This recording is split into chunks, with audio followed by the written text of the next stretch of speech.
This is called the Fuller's Social Enterprise Society. I'm one of the board of director of that Social Enterprise Society. And I also sit on 2 different boards of social enterprise, one of which is Fair Trade Hong Kong, and the other one is Fairness Salon. To give you a little bit of background about myself, I have 23 years of sales and marketing experience in the commercial field. And I got my doctoral degree researching on telecom innovation, on change. And also, I would start to teach in next semester in Hong Kong Baptist University. So I'm in a business school. Don't worry, I'm only a part-time lecturer. I'm spending life enjoying myself now in the second half. So I'm here today to share with you a story on social enterprise. To me, I understand that all of you are coming in here to learn about the Social Enterprise Challenge. You guys will be the participants of Social Enterprise Challenge, right? And you are not only from Chinese University, you are coming from any one of the 8 universities, am I right? So, I hope you can have something to take away today. Because if you don't pay attention, it's fine. Not fine, but it's fine. Because, but I hope that you could have some takeaway after this session. To me, all of you are winners already because you are willing to spend your time drilling into an issue that is contributing to social mission or social cause. The takeaway is I hope that it could stimulate your thoughts and you would get something to enrich or help to have some intrinsic reward in your future path in your life. Now, I've walked through like 20-something years after graduation from the university, and I would say if I could, I always think that if I could spend more time to contribute to society instead of worrying about making more money would be better. But now I'm starting to doing it now, and at this age. So, since you are students, I still have to have some academic definition of what social enterprise is, social entrepreneur. What social entrepreneur is here, it says that I would focus on these few words, which is possibility of using managerial skills directly for socially constructive purpose. Is managerial skill, and managerial skill, we are talking about we have to do something in business. So you are going to dream up a business plan, right? You're going to dream up a business plan with a social mission and enter into the competition and tell others how you are going to do it and how to make a good story, right? So what is social enterprise? Social enterprise is something in between business and government. If it is purely government or NGO, somehow you fill out a lot of forms and then you ask for some money from the government and then they give you some money and then you start to do some business. And a lot of that may be even backed up by NGO, but if you fail and you spend all the money from the government, you fold up, your business fold up, and that's it, right? And for business, you have to answer to shareholders, and if you don't make money, you still fold up, but you're fold up by the shareholders. And social enterprise, in a way, it is you will still fail. You will still fail. Say if you got some, you apply for Section 88, you got money from the government, and then you fail, you fold up. And we said it is beyond safety net because you can still fail.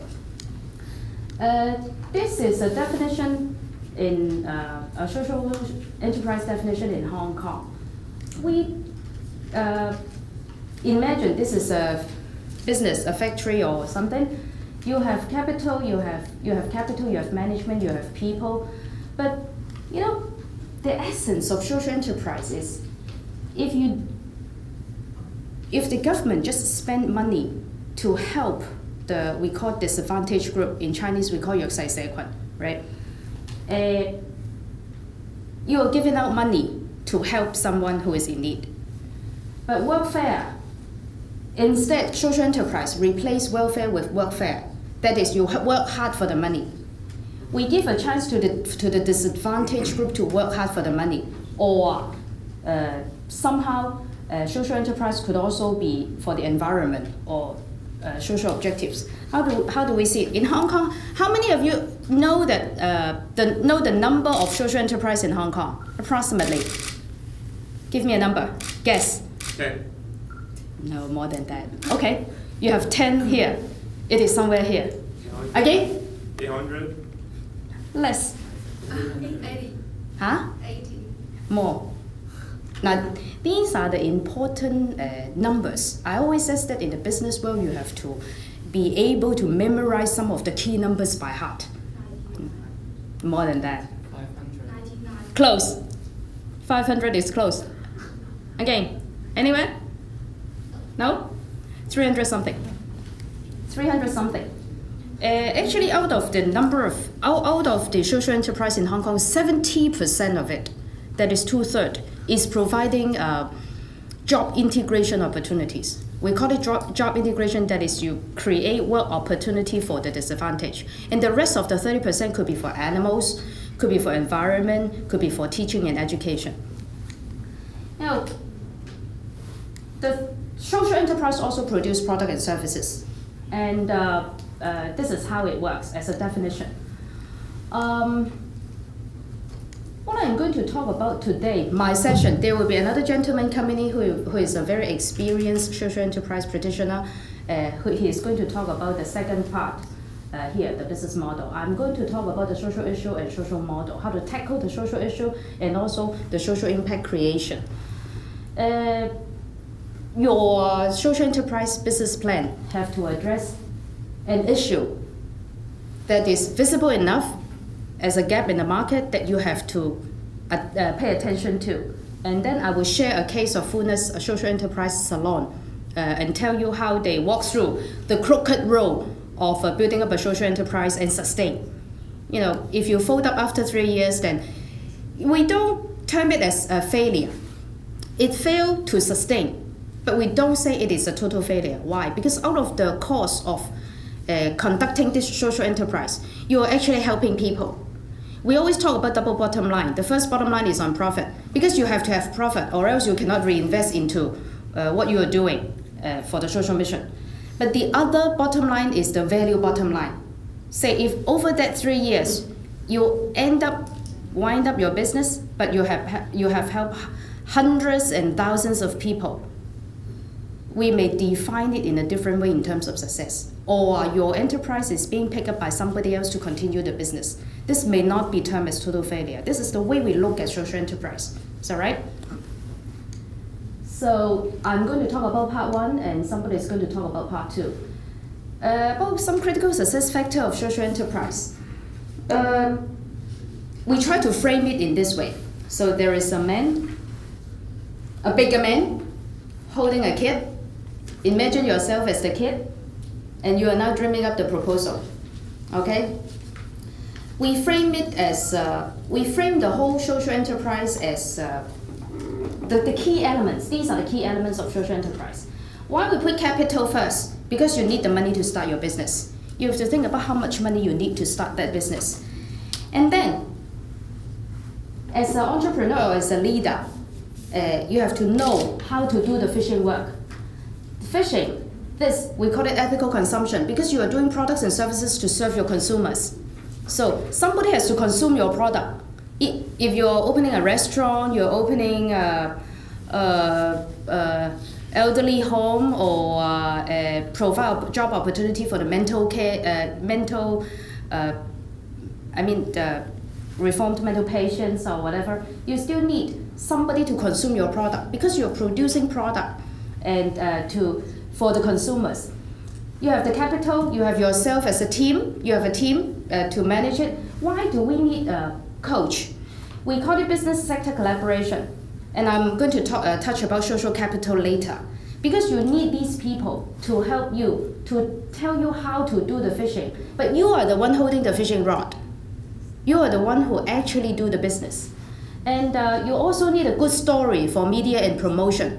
If you got a good story, then probably that you have a better chance of not success but sustainability. take an example I'm going to talk about later. Have any one of you heard about Kinko House, Ngan Hang Gun? No. Okay. It is a restaurant chain. I call it a chain. It's not yet a chain. They only got 3 outlets. They also do outside catering. They only hire people who are like 60 years old and above.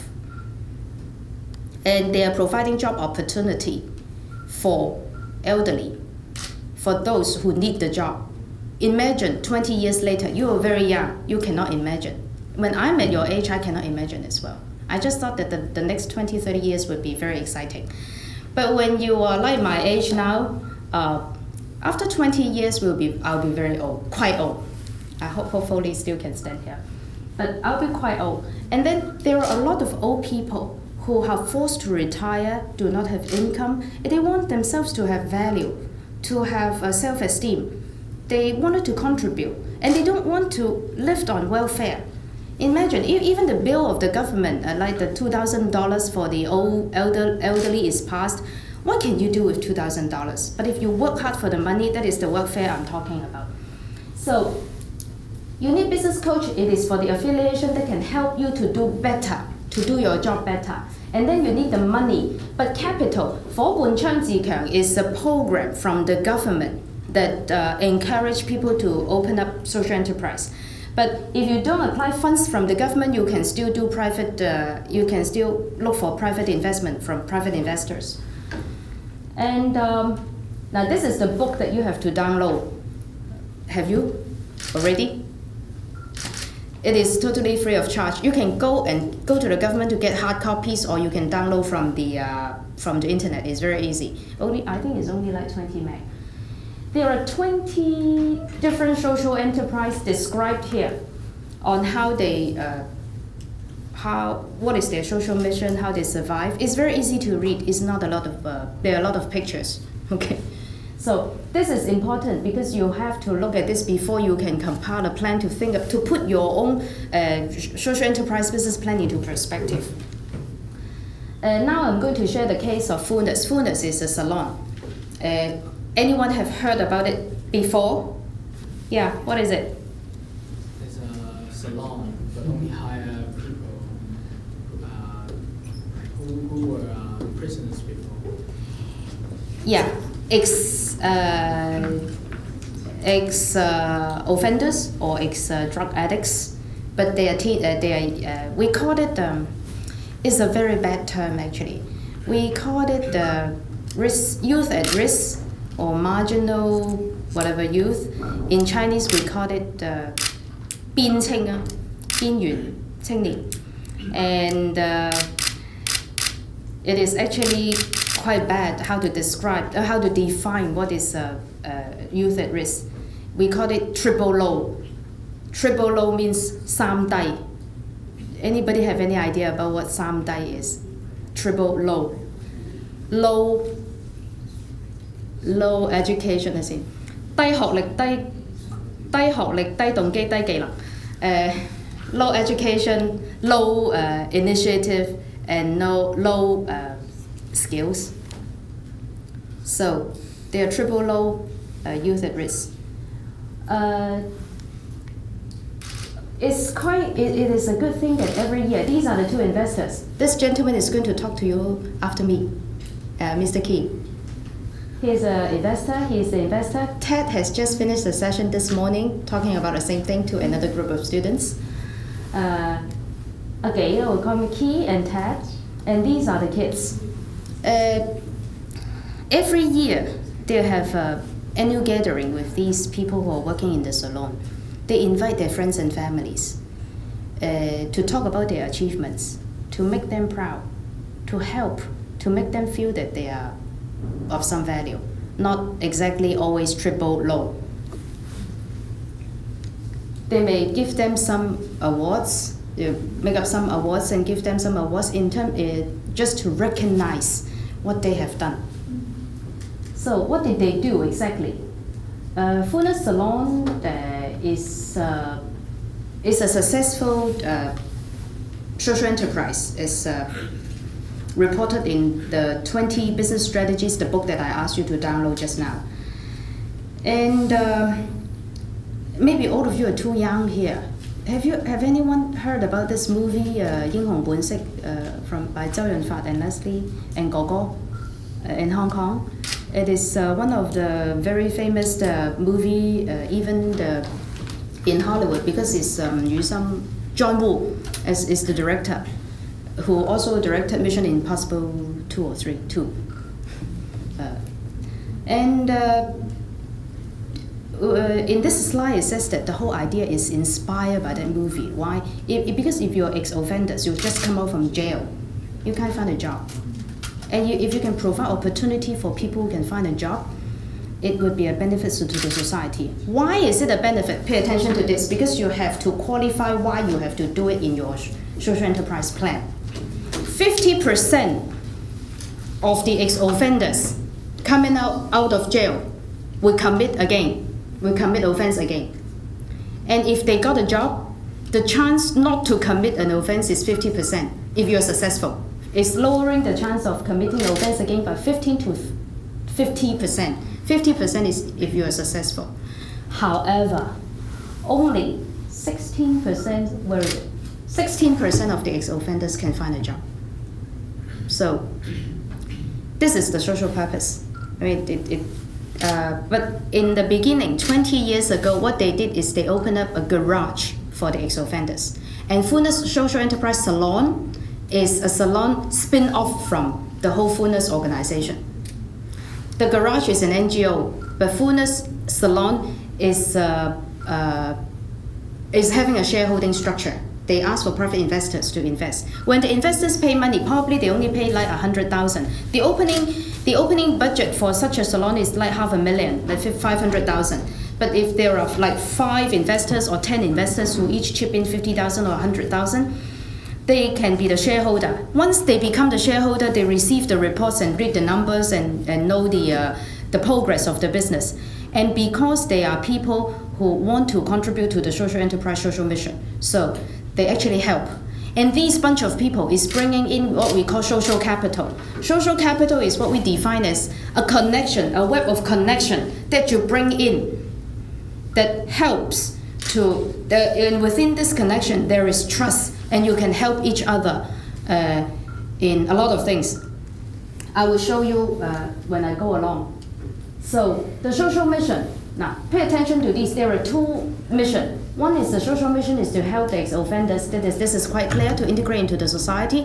And the second one, you may ask, how come that I said the financial mission is to ensure financials is running at a single-digit operating profit? Why so low? It is not that we don't want to make money, but if we make money, we'll reinvest into the whole thing.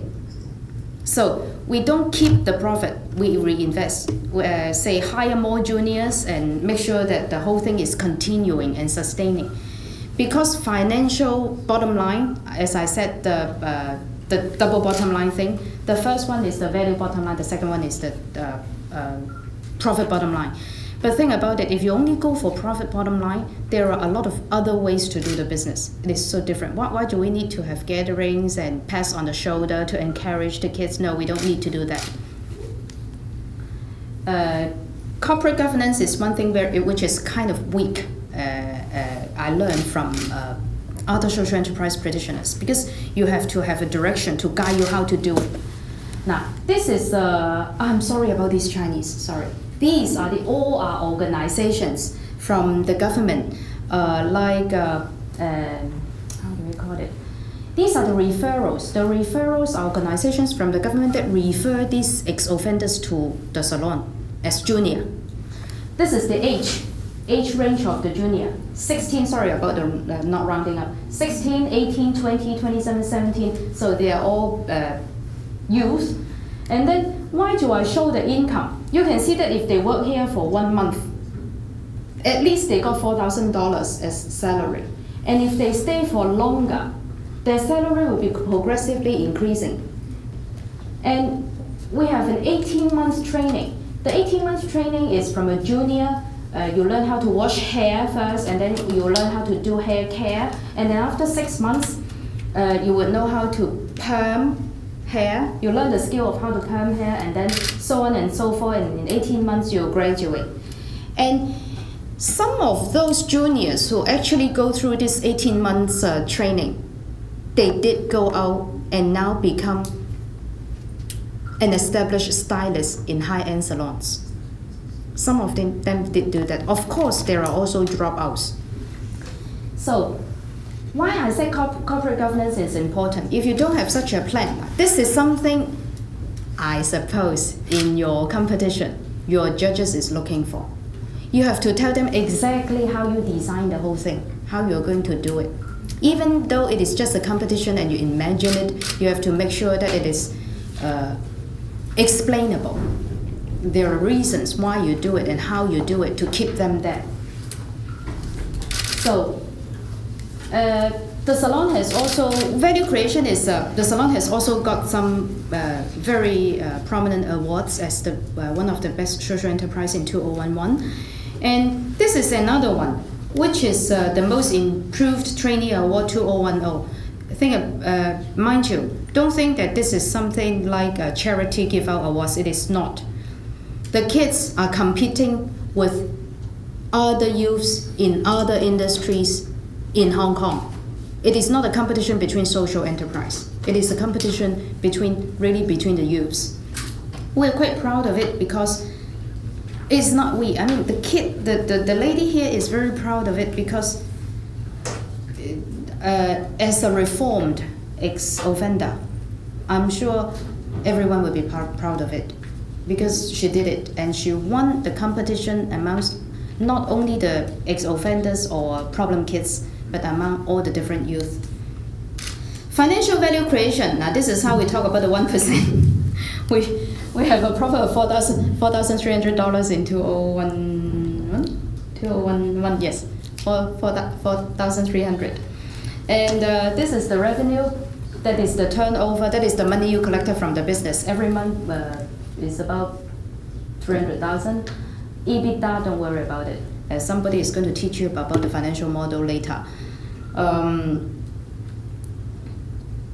So it is a break-even, and also we pay out like $1 million worth salary to the ex-offenders on the revenue of 4.7 million.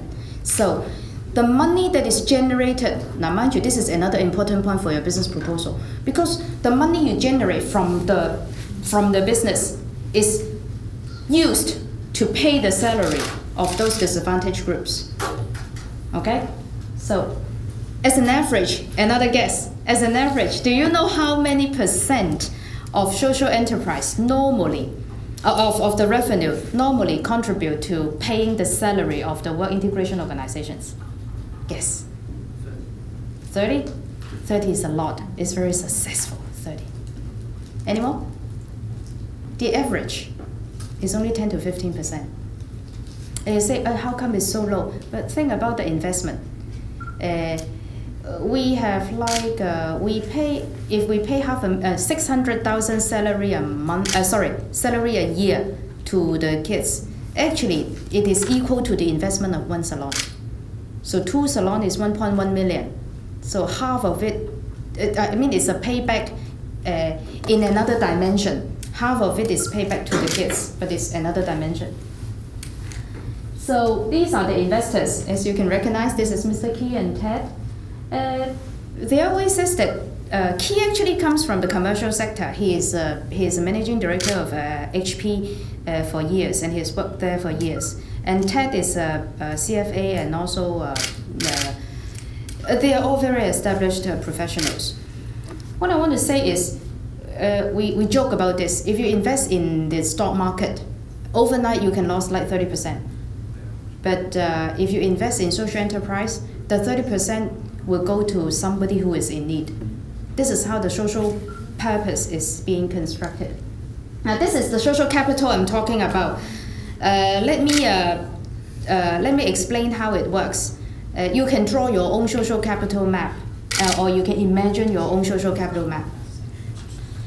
As I said, social capital is a web of connections and relations that help you to do things more efficiently with trust and have reciprocal effect between each of these social capital elements. Fullness is the salon. The green part is church. is church. This part is the commercial field, HP. And the red part is the media and promotion that I talk about in the fishing slide.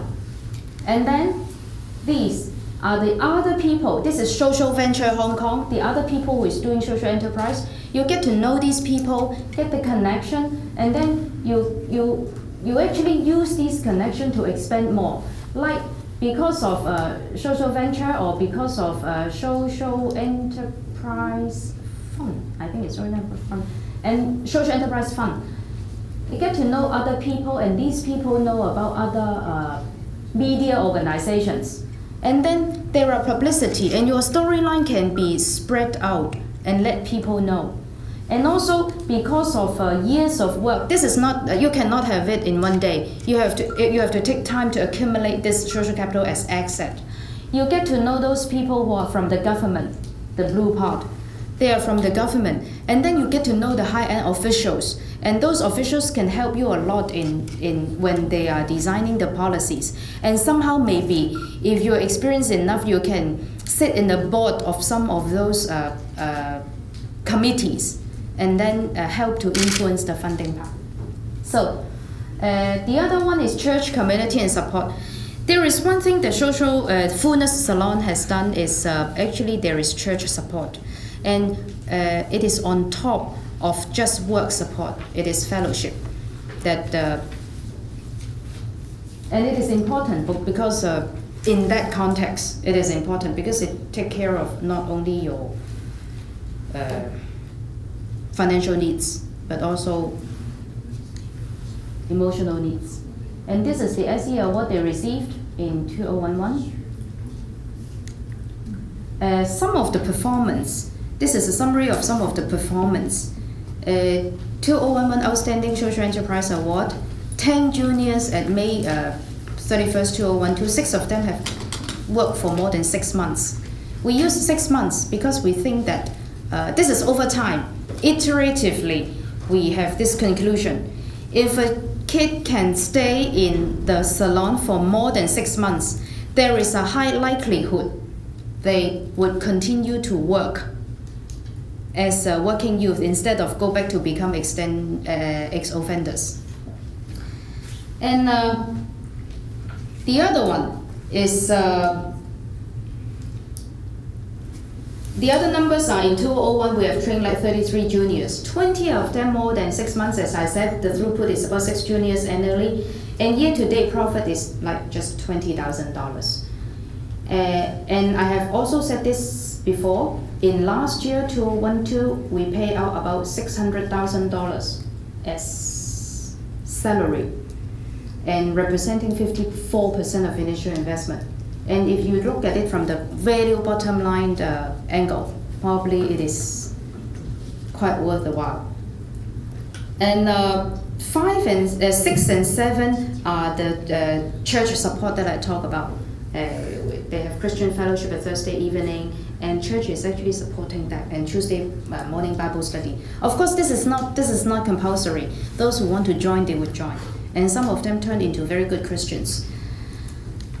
Other SE cases, how does we tackle the social issue? So more about the social issue. This is the Kinko house I'm talking about. Still no recollection of what it is? Ngan Hang Gun? Okay. Since we don't have so many people, let me ask, what is the social purpose for this? Anyone? The purpose of having this restaurant. Anyone? Yeah? Yeah, to hire the elderly, give them decent salaries and also self-esteem. Okay, so this is elderly employment. Yeah. Good, thank you. What is your name? Herman. Herman, hi. So this is the social issue. So if you go through the 20 social enterprise, that is the book that you are going to download, you think about what is their social issue. That is the more high-level issue behind the business itself. To me, this one is aging population, right? To me, the social issue here is the aging population. Forget about whether it's a restaurant or massage parlor or whatever. It is aging population issue. You're handling this issue, and this issue is a problem that we have to tackle. And you have to include the issue in your competition proposal. The other one, capital, where does it come from? Now this is the Funes Salon. As I told you, Funes Salon has the capital coming from private investors. And we make them shareholders and make them contribute. Not only money, but their connections, their friends, their effort, their opinion, their business skills, everything. This one, where does the capital come from? This one is Social Venture Hong Kong. What they did is, in the beginning, it looks like it is just philanthropy, that is, they're giving money for donating money to set up social enterprise. But at the end, they actually review their business performance, and then all the proceeds of the business is taken to reinvest into another social enterprise. And this is like ripple effect. You do something, you got some money, and then you do something new, and then you do something new. But of course, there is the initial investment. That is the capital that I'm talking about. And the other one, HKSEC.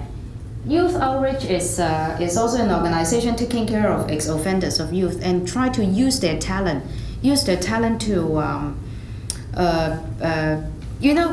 as I said, the triple low, youth at risk.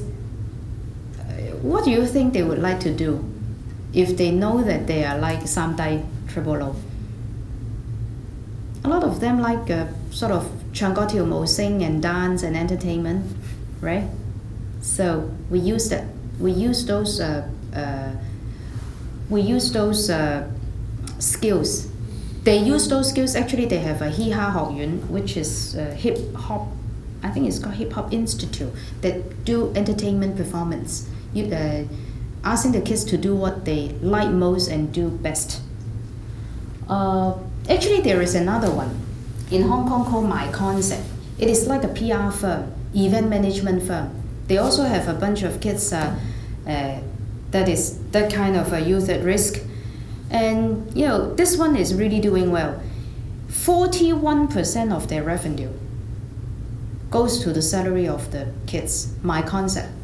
I'm one of the coaches of My Concept. Why do we call it coach? Coach is because I have some business experience and know how to monitor sales and marketing plan, and I have monthly meetings with them, look at their numbers, look at their activities, and answer whatever questions that they want to ask. Coach is different from mentoring. Mentoring is coach is more on the business. Mentoring is more on the social mission. It is kind of different. But do you know why we need this kind of coach? Because if you are asking money from the government and you got 3 million, a lot of those applications for these kind of funding are coming from social work institutes. The My Concept I talk about is from HKSEC, which is it is an organization. We call it Geikao. And the manager, almost all the managers from that organization used to be social workers. So think about a social worker managing a sales and marketing plan. Some of them may not even know that you need to have a plan on numbers, that at least you have 12 months and you know every month what is your sales target, what activity you're going to do, what kind of sales booster you're going to do, what kind of promotion you need to do. And there is once they asked me, I have some problem with an account, which is with one of the biggest organization in Hong Kong, which is Jockey Club. So you heard Jockey Club? Wow, such a big account. Yes, it is very difficult to tackle. If you know these big organizations, normally their procedures. The procedure of doing business with them is extremely complicated. It is just a one-day Halloween whatever event, and they have problem taking care of some of the issues, and they just don't know how to talk to them. and they don't know what are the downsides if you say something wrong. They don't know what are the upside if I say something right. They don't even know what is something right to say. So our experience as business practitioner can help on that. And yeah, at the end, they have to talk to their client themselves. But at least you give them some peace of mind and let them know that it is not the end of the world. And I actually, one of the answers I told the manager is, don't worry. Think about it, prepare, even if you failed to convince your client on that particular issue. Don't worry, you fail. But would it affect your deal with this client? Actually, no. You feel that and you learn from it. Next time you know you don't commit the same result, the same mistake. So mentoring is another thing. This ARM Service Company Limited is also is doing mentoring in what way? Is they review they have a lot of social enterprise business. They review the business performance every month, and then build up business models, that is practical business models to help them to improve their business on regular basis. And the more important thing behind this, the implication of this is you can share the knowledge. Successful or unsuccessful, you can still share the knowledge and help out. Media. These are the YouTube videos, but you can see that some of them are interviews from TV programs, and also there are interviews by, say, Next Magazine, Hong Kong Economic Journal, and other important medium. So if you remember the social enterprise slide, the circles, there are a lot of circles that I just showed you. This is very important. Let me give you another example of Anhanggun Kinko House. They lost money in the first 2 years. They lost bad. And it is kind of, they have reached a junction. They don't know how to get it back on track. But you know what happened? You can say they're lucky, but think about if this is the social capital that they already secure before they launch the restaurant, then it would not be lucky. 2 years down the road, they lose money, don't know how to pick it up, until one day there is a media figure go into that store and eat there. Do you know who she is? Someone who always eat at restaurants and comment whether they are good or bad. No? Yeah, I heard Herman seems to have said the right answer, So Si Wong. She go in there, she eat, and then she said it is good. It is a very good restaurant. And after that, there is a lot of positive media exposure for Kinko House. And then they also build up the confidence, because if somebody says that you're good, somehow, no matter how tiny little percentage you believed it, you think you're good. And then you're more confident. And then you continue to do it. This is another example. That is the magazine, the Jessica magazine that talk about the salon. This is also important. Although the circulation of these magazines in Hong Kong is like maybe 30,000 a month, but the whole publicity is you have a good story. There is more credibility. You have a good storyline, you have credibility, and you can go on. So, and to these kids, this is also important because they build up the kind of confidence that I can do other people's hair right. Okay? So this is the boring part. Theory of change and in social enterprise process. I understand that in your proposal you have to incorporate this theory into your proposal and make sure that you can detect the different elements of this theory. Now, I try to make it very layman and very simple, but if I made it too simple, you want more academic stuff, just tell me. I can give you a lot. Input, innovative story and mission. Social mission, I have already talked about it. An example of social mission is aging population, elderly employment, right? So did you get what this is, the social mission? Input is capital, funding, and the business plan. So this is the part that you really have to work on. And this is the innovative story. After you have done all these actions, what have you done? And do you have a good story to tell? This time is not only for publicity, it is for qualifying that you achieved the social mission. So it is a very clear story. This is the simple way. So remember, your proposal has to tell other people, how do you get the money? What are you going to do? How did you do it? With what kind of activities? How do you make up a good story and then it achieve the social mission? Seems that you're a bit lost here. Okay? Let me expand it a little bit. If we expand it, as I said, input, activities, output, it is all related to your mission. We call it traceability. You know, when you do something, activities, now input is the capital and the funding and the plan and the concept that you want to do. Be it for elderly, for kids, for environmental purpose, for mentally ill patients, for anything. You have to have a concept. And then you dream up a list of activities, a big list of activities. And then after you do all these, there should be some kind of output and outcome. The output is like you have a restaurant, you have a salon, okay? You have some visible organizations.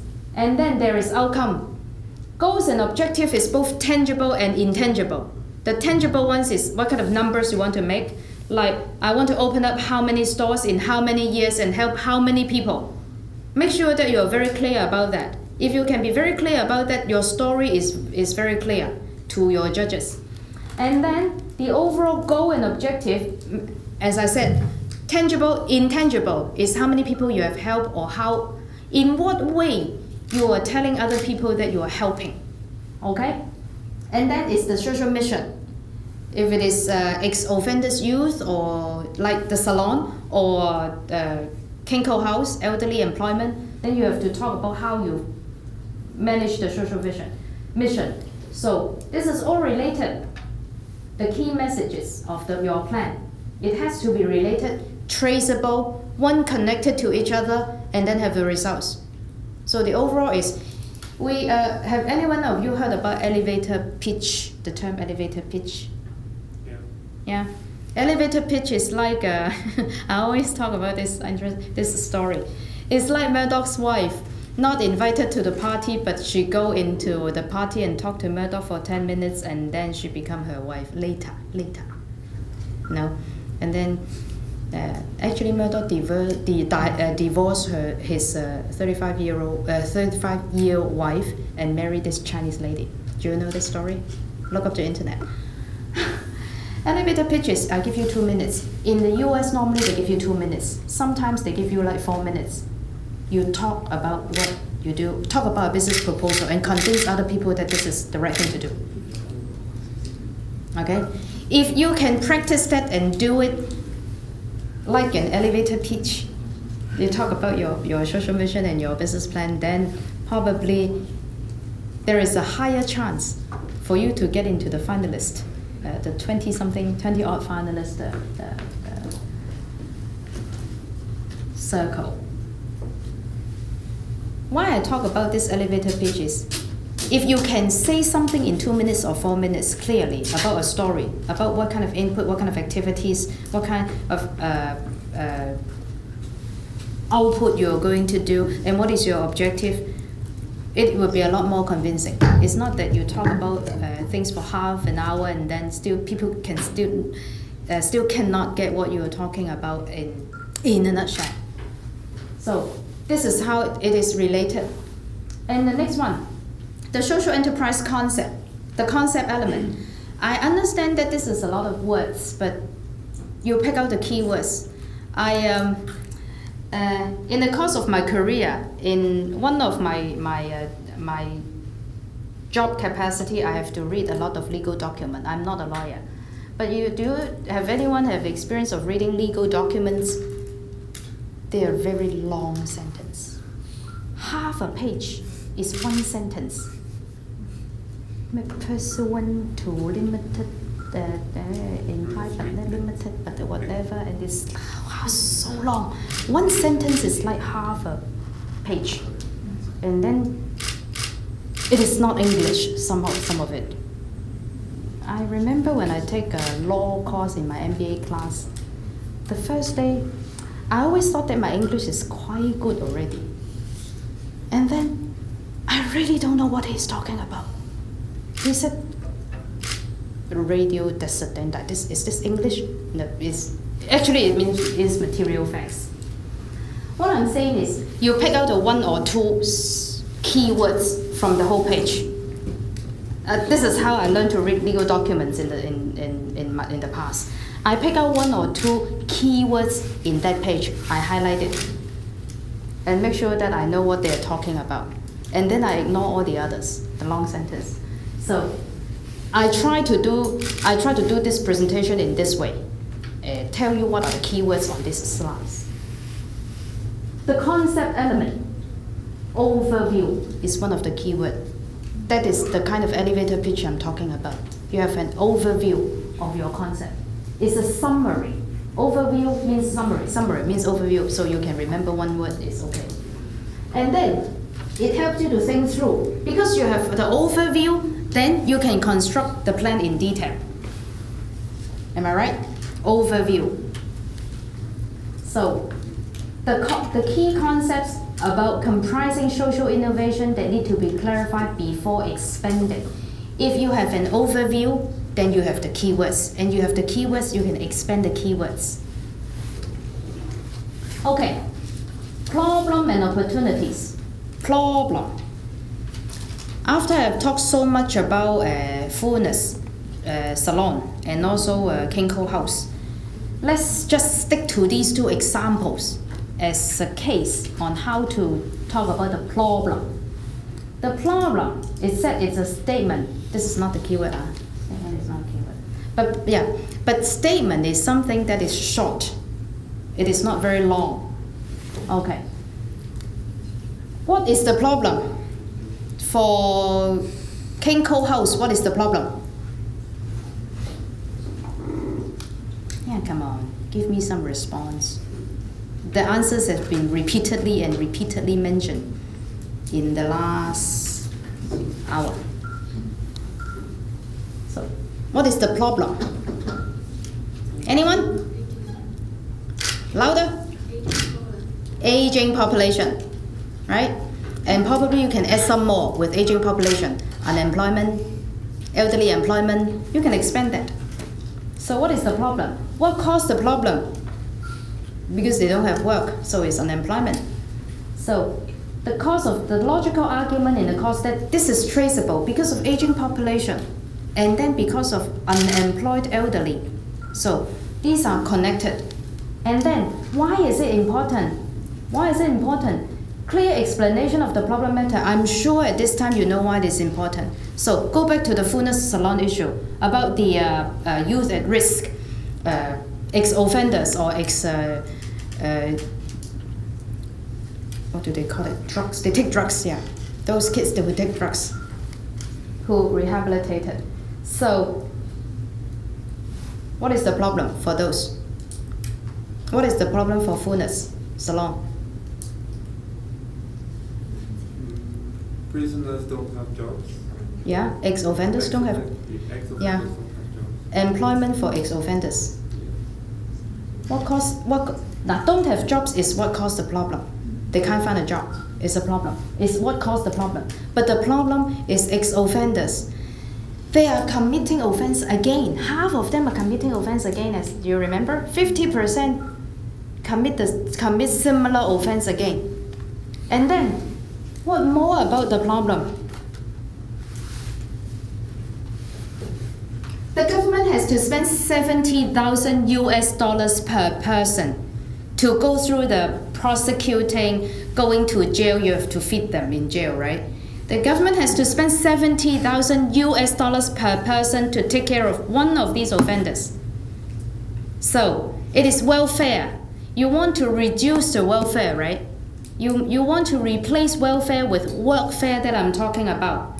That these people can have work and work hard for the money. So it is also traceable, right? So what caused the problem? Because they don't have work. But the problem is ex-offenders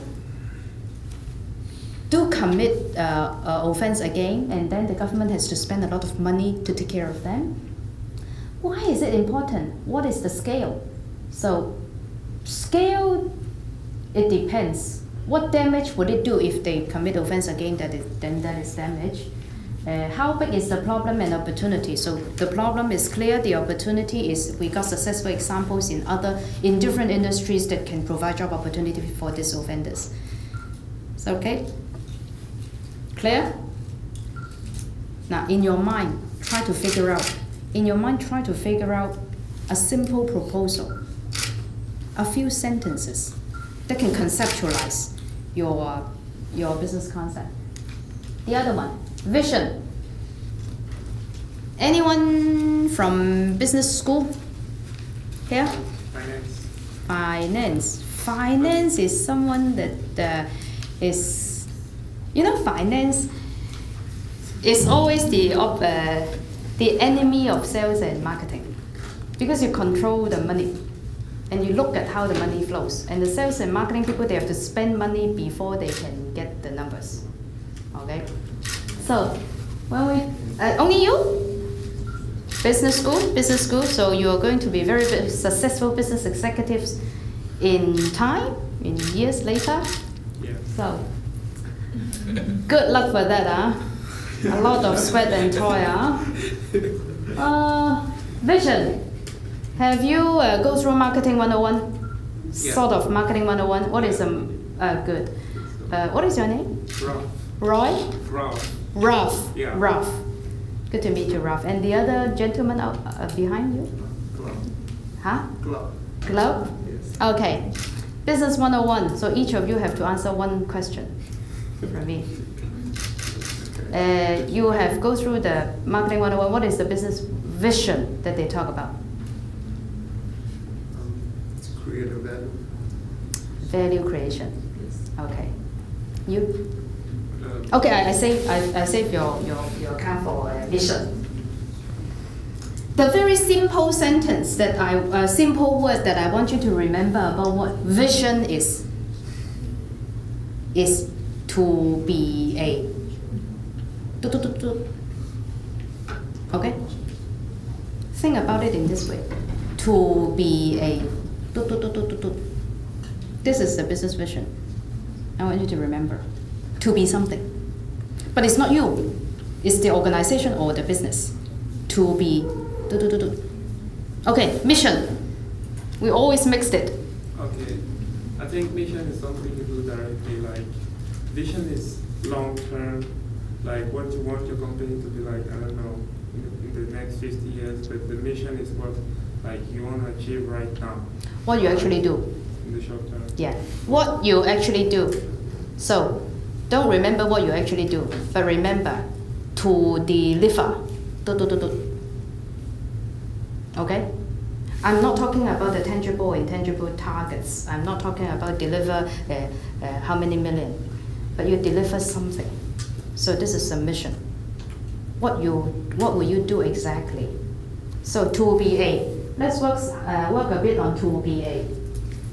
I hope that you have some takeaway, even after this competition, you would know how to tell your juniors what a vision is. Now, if you ask me, a vision is something like, I innovate to care for somebody. So this is the kind of vision that we talk about. I innovate to care, I power the powerless in whatever industry, or the elderly, or the youth at risk, or marginal youth that we talk about. Who deliver to the mission? What is the mission of Fullness Salon? the mission. Remember what I said about mission? Mission is to deliver something. It is tangible, but not too specific into one certain number. I know it is kind of blur for you. I've done this for more than 20 years and it is still, it's still cloudy. So, mission, what is the mission for Goodness Salon? To provide job opportunities Provide job opportunity? to the ex-offenders. Yeah, you can, very good. But you have to specify that it's youth. Because ex-offenders, there's a lot. You have to frame it, narrow down to exactly to what your business plan or what your business sector that you want to address. Okay? Job opportunity is one way to say it. How about career training? Could be. Career training in hair styling industry, this is also one thing. A springboard, a platform for something, for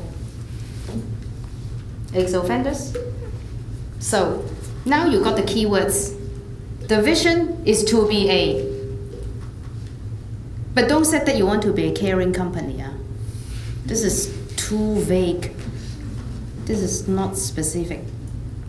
Because even if I said innovate to care for, you have to have something connected to innovate to care for who or what in the long run.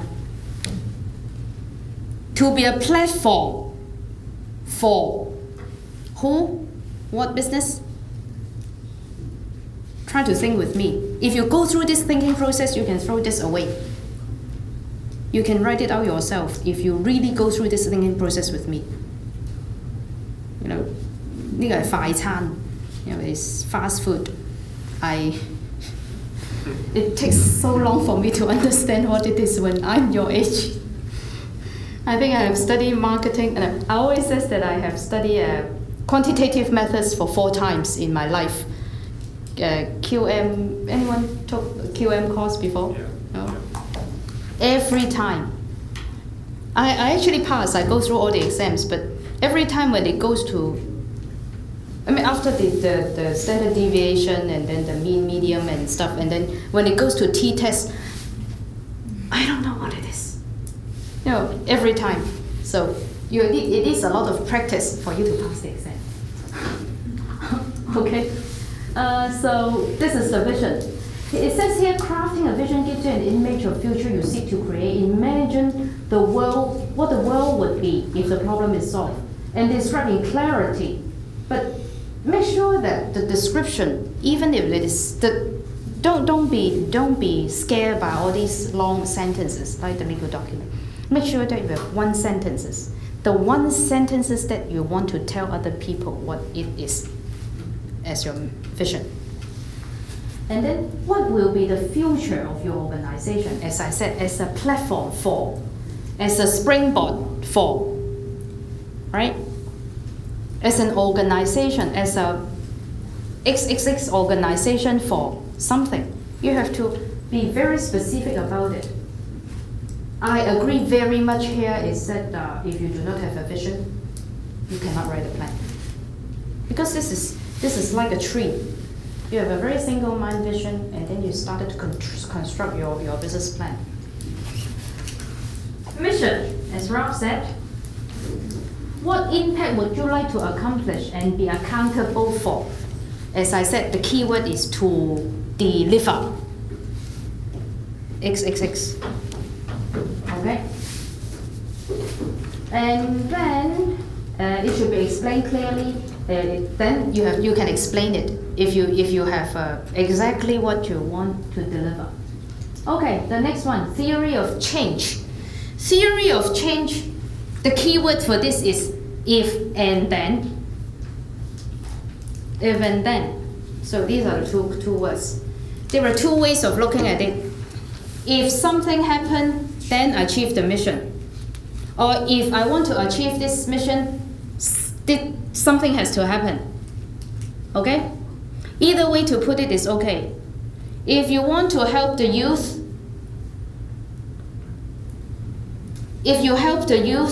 then you achieve your mission of helping the ex-offender. I mean, if you successfully got the salon in place, then you help the youth.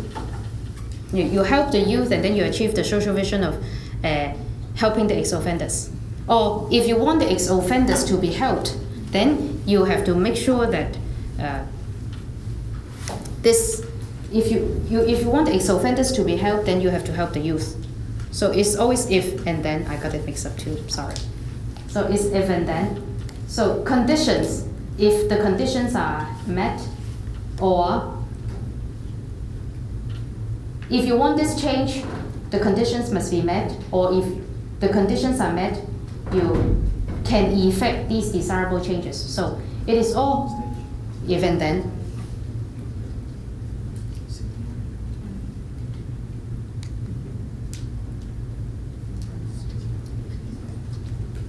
So here are some of the examples that you can see, like low-income teenagers running a business, then they will be more successful in their careers. These are kind of patterns in a sentence when you talk about, when you apply the theory of change in your business proposal. Make sure that you can fit in your plan into this kind of structure. If A, then B. And then the other one, if poor women in Africa have contraceptive control, then AIDS will spread less. Okay? If water usage is metered and they have to pay for it, they will use less water, less waste. If people buy organic yogurt, then health will improve. If jobs are created, then the quality of life in those neighborhoods will increase. So it's the if and then thing. When you construct your business proposal, when you framed it, you have to make sure that you can put your ideas into this if and then pattern. And you can say it clearly, repeatedly. And then the other one, it says that each example, the ultimate social impact is expressed as change, that you have changed something. The change may not be very big, very grand, but still you have to make some change. But you make sure that you define it. I'm not making change for the world. Like, you cannot say you can make a better world, but you can say the change must be, the social mission must be within the better world, a subset of this better world. But you don't say you can change the world. Right? This is Mr. Key. Are you wearing the same t-shirt as the photo?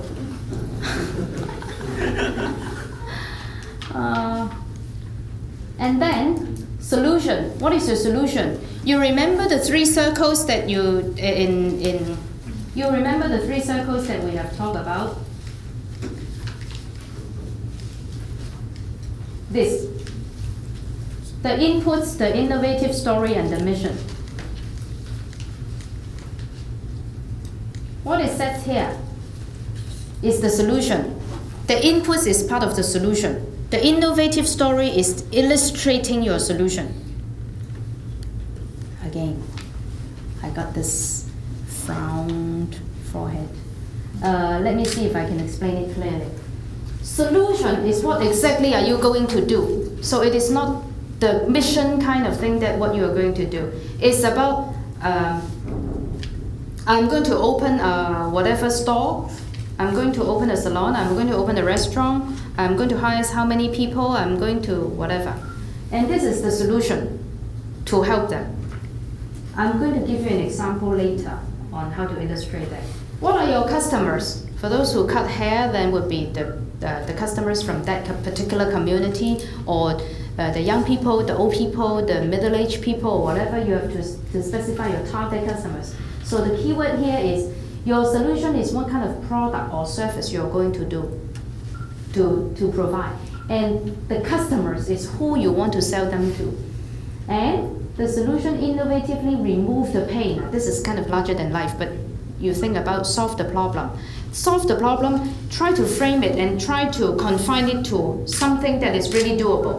Remember, don't say that you are going to change the world. Don't say that you are going to take away poverty. No, but whatever you are doing should be contributing to part of this big social cause.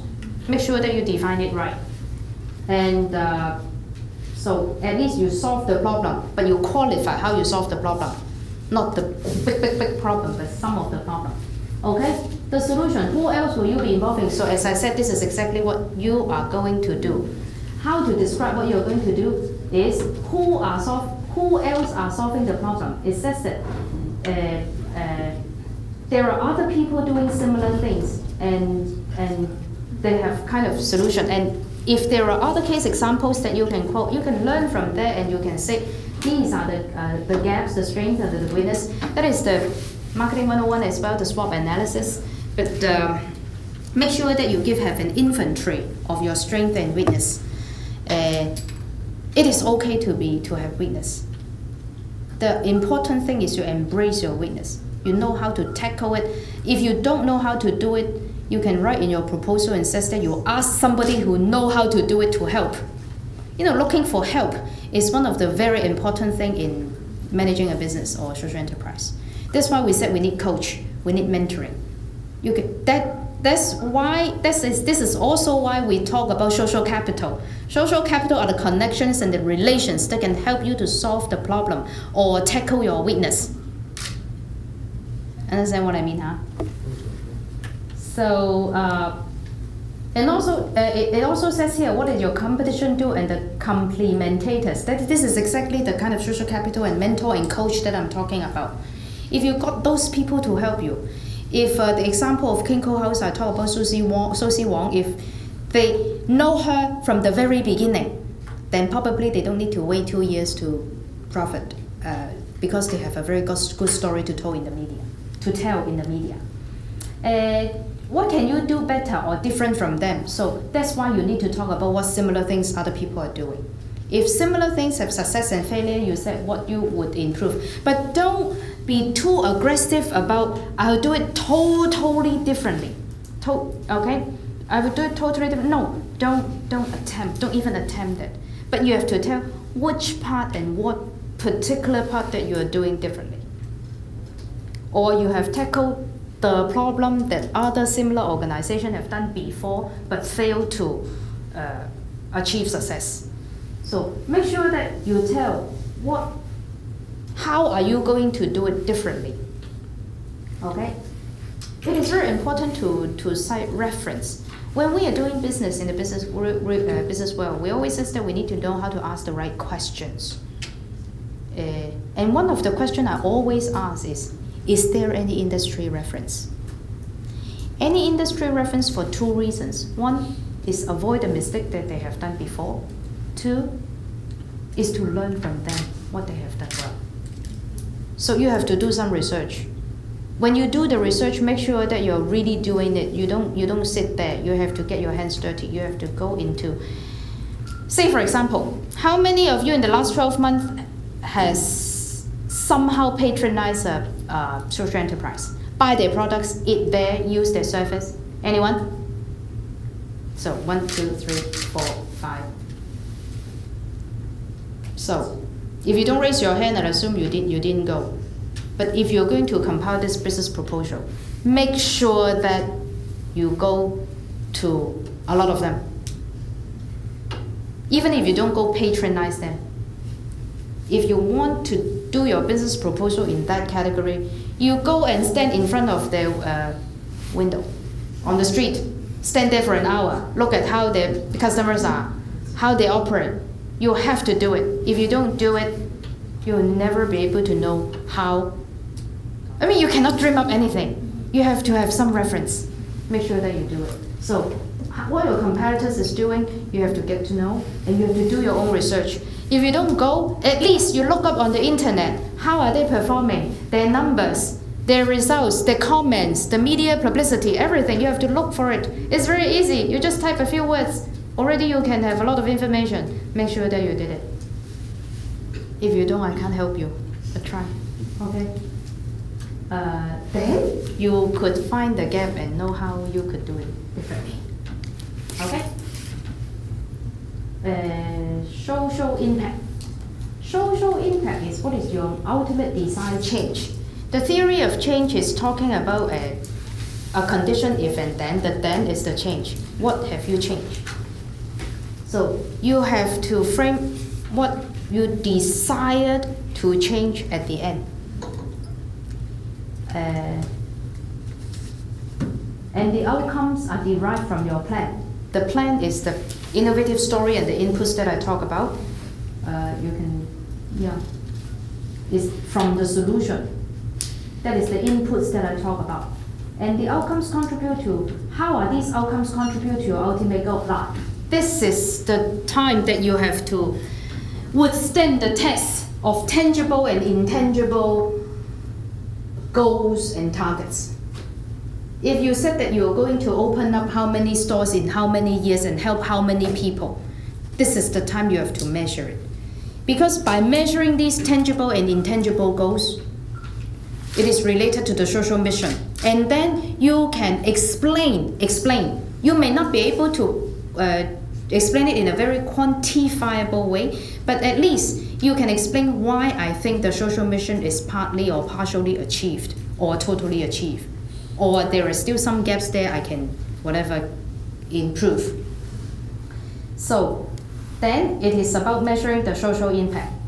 As I said, you measure the tangible and intangible goals, the outcomes. You measure the outcomes, you explain whether the desired change has come about, and then you talk about whether you have created that social impact. Okay, this is the example of impact value chain. This is another theory that you have to apply in your business plan. Okay? Even if you forgot everything, remember the two theory, the name of the two theory of change and impact value chain. You have to apply these two theory in your composition of your proposal. And input, activities, output, outcome, and goal alignment. This is, again, echoing the model that I have shown you, the circles. So I have more or less talked about all these. Inputs is the resources, the money, the staff time, the capital asset, whether you are asking funding from the government or you're asking funding from private investors.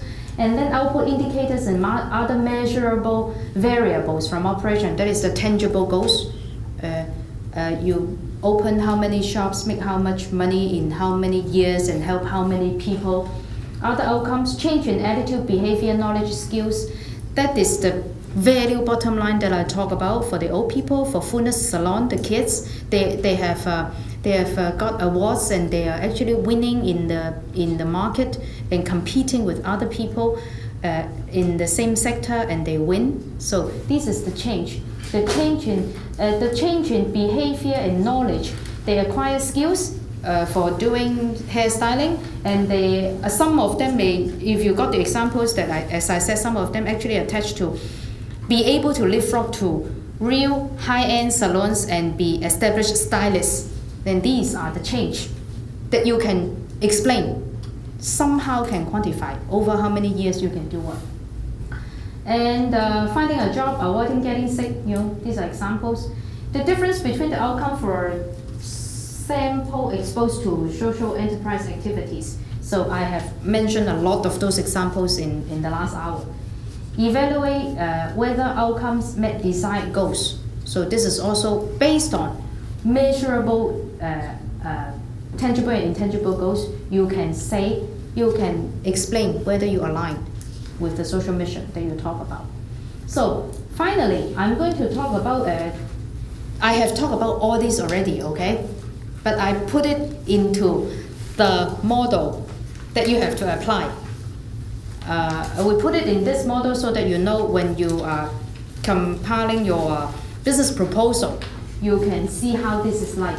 The objective is to provide vocational training for youth at risk, okay? Reintegrate them into society, create jobs, raise public awareness, right? This is very clear. And then the method, open a salon, have a very specific task of an operation. something that can be seen and have to work on over time.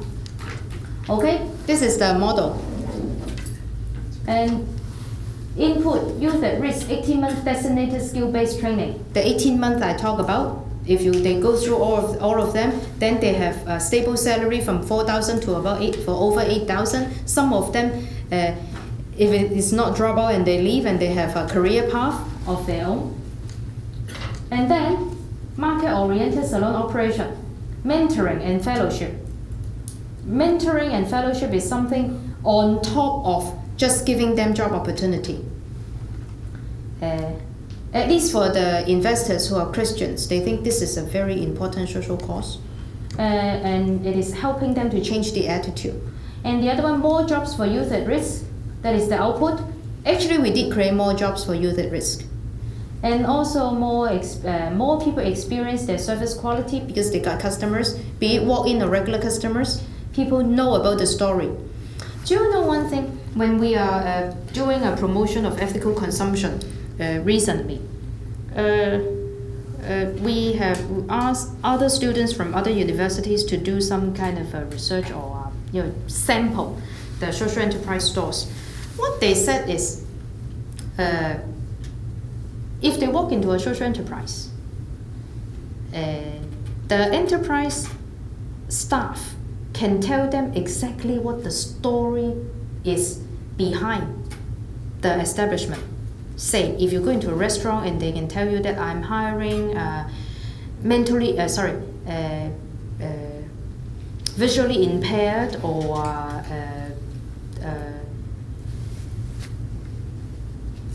mentally impaired people, and then providing whatever opportunity for whoever, then people actually are more willing to pay because you can tell them exactly what the story is. This is what they say. If you got a story and you can tell, and all the staff working in the social enterprise can tell the story, then it would actually help the business. So change of attitude.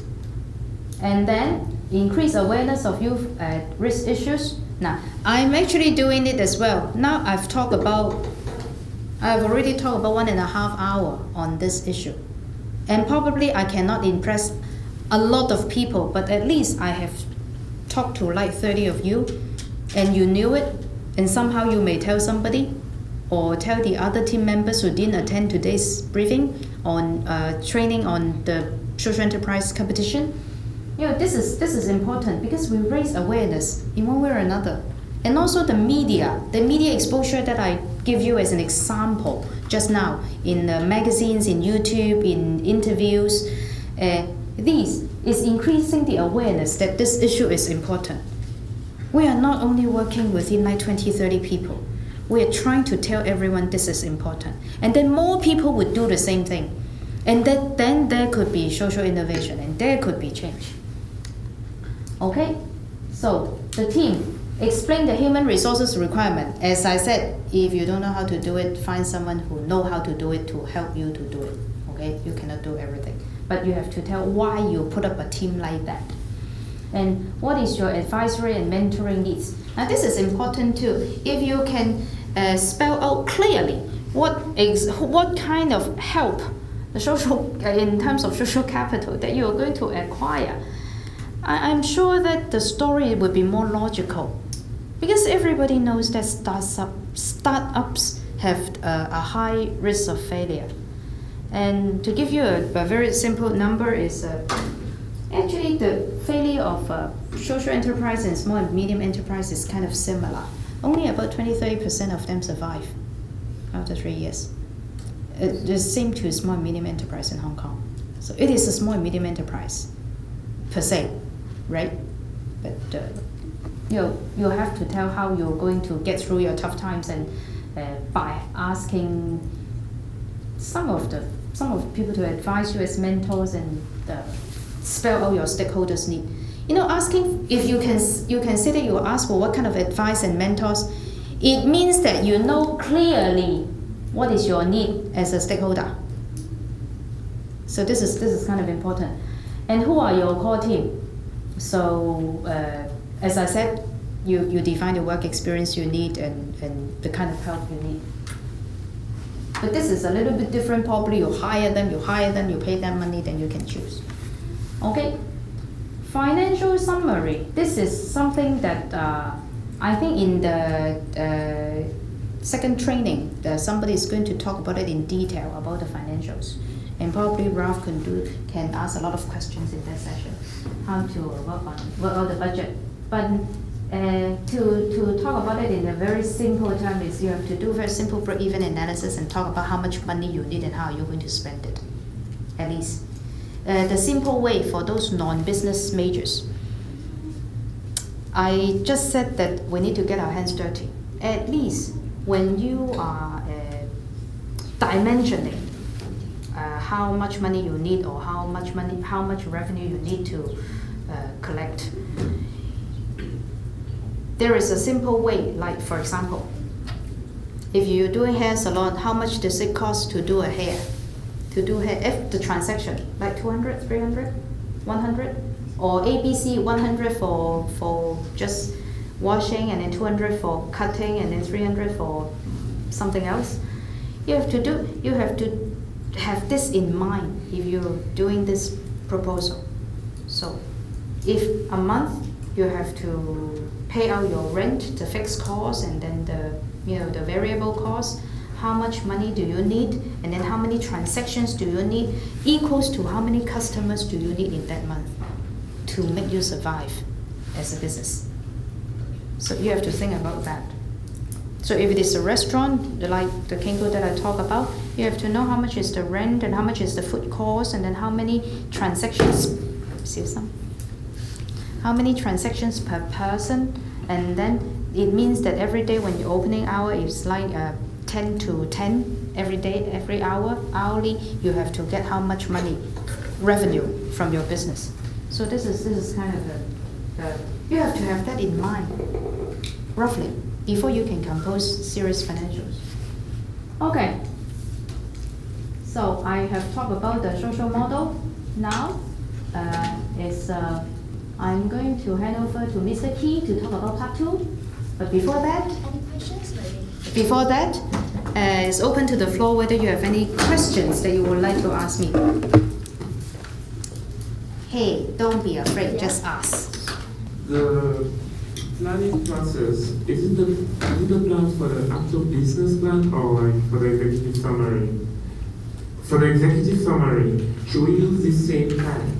You give us like, for example, concepts and then financial summary and I guess you need to use I suppose they have give you 2 pages, which is a Word document on the social enterprise challenge. They talk about the theory of change and value and impact value chain, and talk about the if and then condition of theory of change. And they also brief you about the business concept. I suppose you need to, but I'm not sure whether I'm the right person to answer this question. That is the framework they're looking for, with concepts of vision, problems, solution, vision, concept, problem, objective, solution, and the team and stuff. okay, so But you can be creative outside the frame. Sure. Even with the frame is to help you, but if you can be creative. Okay. Yeah. Okay. So this, like, we can use this template Yep. for executive summaries. Yes. Okay. Okay, thanks. Oh. Anyone? No? Slow. Yeah, remember. Hi. Yeah. Thank you very much for your talk and a lot of explanation. It was so many questions, it was clear. Well, I just want to ask in the financial summary, Yes. I know the social enterprise financial model is a bit different than the NGO because they basically run under the pure donation. Yes. So can we also use the same approach on this? NGO can also be social enterprise. But if it is the financial summary, what do you mean? You mean getting funds from purely donation? Yeah. Because if we write the financial summary, so that means the model and the also actual elements will be different. I mean, if we talk about the social enterprise, we will be talking about how much it will we can generate the revenue or net net income each person, Yeah. each customers. Yes. But in terms of the NGO, we will be talking like how much can we donate, get a donation from private donation, also maybe from the government donation. If it is just for collecting funding, raising funding capital, I don't think there is, correct me if I'm wrong, I don't think there is any restriction on how you get the funding. Mm-hmm. But what I'm saying about the financial model is you have to have some framework in mind how you are going to make it sustain. It's a different story. That is how you write your plan, how you make your business sustain. It is not about how you get the funding. If your funding is purely from traditional NGO like government funding, it's okay. If you can get something from the trust funds of some organizations, it's like donation, I don't think it is a problem. And you are asking two things. One, the capital that you raise could be various. You can also just be creative and or do whatever possible from the channels that you can acquire. But on the financial summary is about the budget of your business. That is about how you can sustain your business so then you can continue to grow to serve the business mission, the social mission. Okay? I'm sorry, just a last question, but I think it's a very common question that all the participants will also ask. Because all of this model is actually require us to write in a very detail. But when we write about the business summary, I think only like we can only write the 5 pages. Yes. So would you still expect us to include a lot of research and also the reference on that? The research is what you need to do as background. If you don't do the research, you are making up a story. But if you're supported with research, then probably it would make your 5 pages argument a lot more sound and convincing. I agree with you, but our problem is that there is a 5-page limit, so how can we fulfill your needs? No, it's not my need. How should I answer this question? I would say I still encourage you to do more research, but try to find out what are the key words or the key description of what you have found out from that research. Just like how to read a legal document, as I said just now. You find the key words. Because when you write it, you will be more confident if you do the research. It is right. I also says that you have to complete your proposal, presenting your proposal in 2 or 4 minutes. So you can't have a long one. So it is an encouragement for you to do more research to get your hands dirty to understand the business. But writing the proposal, yes, you have to write 5 pages. And that 5 pages is the essence of what you decide to do. Thank you. You're welcome. I think Carol just mentioned that there is a study that in terms of success rate of a new venture, the success rate is only about 22%. So if you have a new venture, new enterprise, in terms of success rate, it's about 22%.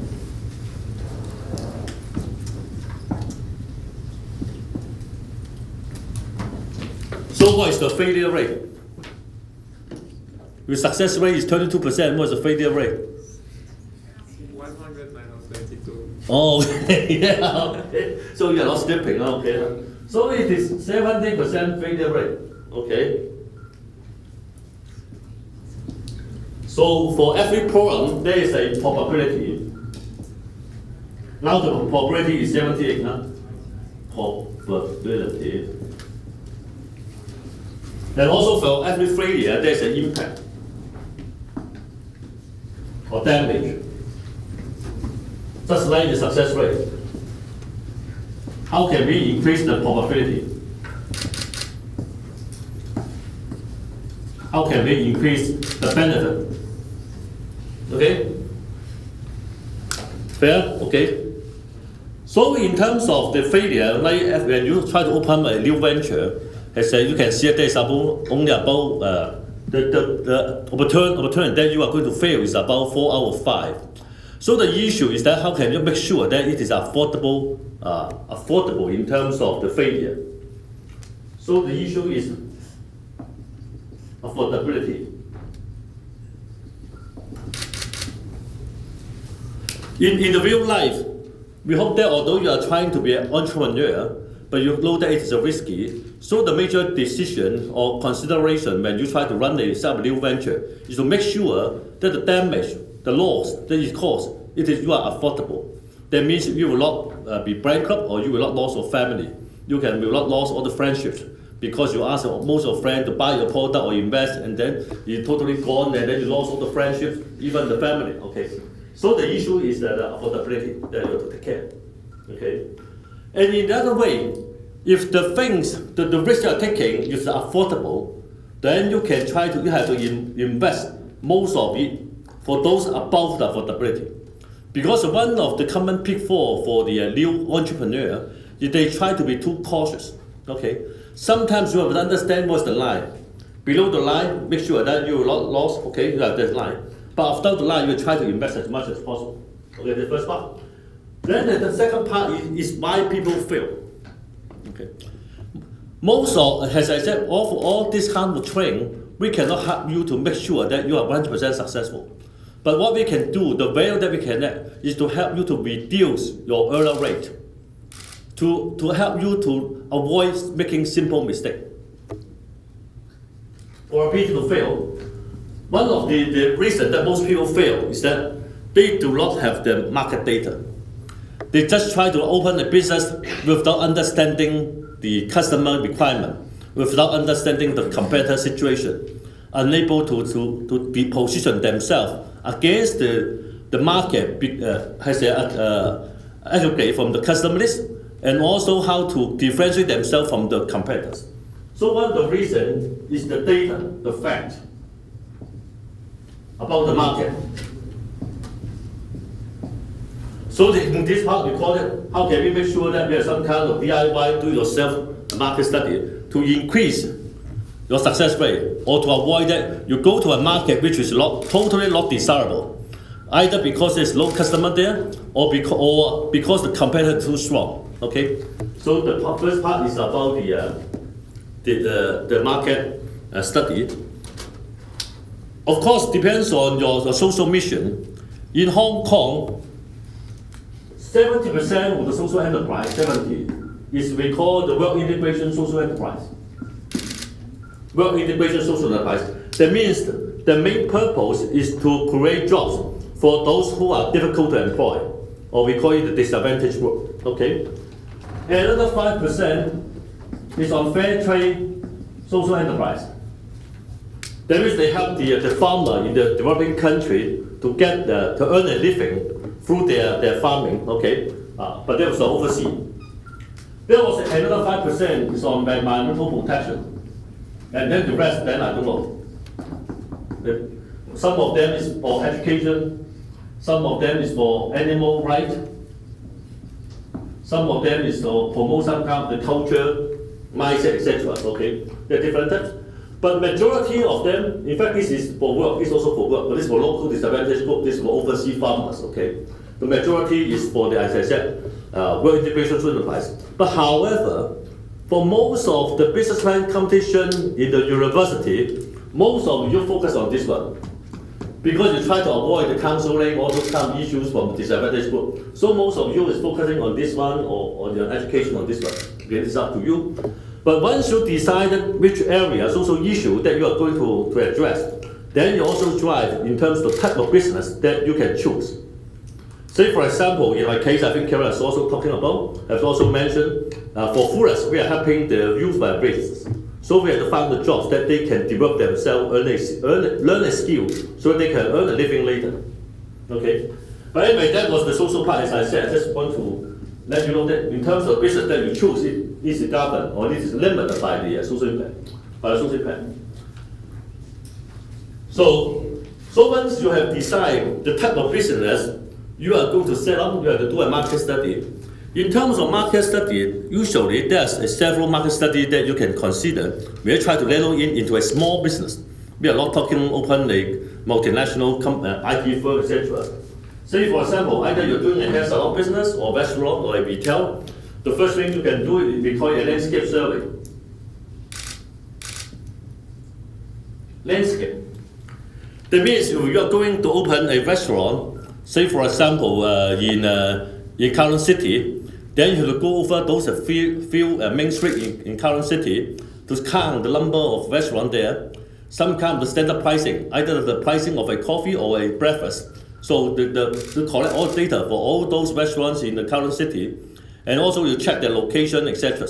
So then within maybe 2 hours, then you know that in that district, how many restaurants there, what's the cost of the breakfast, etc. So we call this a landscape. That means you walk through all the streets, okay, to check. And then in some case, even say for a restaurant, maybe probably if you have time, you can go to all those 20 or 30 restaurants there just to buy a coffee, talk to them, etc. Then you can understand in terms of the actual customer situation, what is the business at that time, at certain times.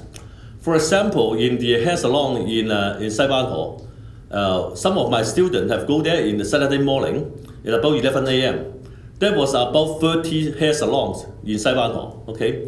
So those two students, they go to the hair salon and said that they will have a wedding banquet that they have to go that night. So they want to do 負離子，我唔知點講。負離子 do some kind of chemical. I don't know exactly what is English, okay? So it takes a very long time. So they just want to ask the price, etc. And then they will compare and tell the hairstylist that later when they come after they compare the price, they will choose one of them. But at the same time, the other classmates, students, then they will look around to count the number of seats. And then also they count the number of customers. And then they just get a feeling at that time, the actual data. He found that out of that 30 hair salons at that time, in Saturday morning, in Sai Wan Ho, about 30% of them is quite full. Either it's all full or only have 1 or 2 vacant seats. 40% of them, the business is very poor. Most of them have low customer at that time, or just only 1 or 2. That means the other 30 is here. Okay, so they only get a very simple competitive landscape at that time. And then because they also check the pricing, as I said, they check the pricing of a standard product. Price. Say for example, in the hair salon, it was the cut and wash or cut and dry. 洗剪吹, okay? They check the standard price, okay? Because for chemical, it depends on the hair care product used. Okay, that was very different. But for the cut and wash, head is a standard price. Then they found that the price at that time is about $48 to $195. Okay, and then they found that for those who are poor in business, some of them is here, some of them is here. So it's not the issue of due to quality. One of the observations they found that for those which does not have a good business, a very common phenomenon is that the service is very cool. Nobody take care of them. Okay, even they walk in, they ask questions, the attitude is not so nice. So one of the conclusions they found that service is very important. Before people really experience your skill, etc. The first service, the customer service. Okay? So that's what they can do within 2 hours. Within 2 hours, they already get all this kind of information. Then the second thing they do is to be a mysterious customer. Very easy. They just go to select, okay, those in the high end in terms of price, those in the low end in terms of price, and then 2 more in the price range that they want the target price, okay? Up to you to decide, but basically do some swim and also take some segment, the positioning. This is roughly equal to the segment that you want to do. They try 4 of them. And then before they go, they set up a questionnaire they will check the price, the environment, the service quality. In fact, the location is not, they already decided the location is not something that they can check. Okay? And then the overall, the service process. Okay, and this is compare. As a mysterious customer, they can do the comparison. Okay?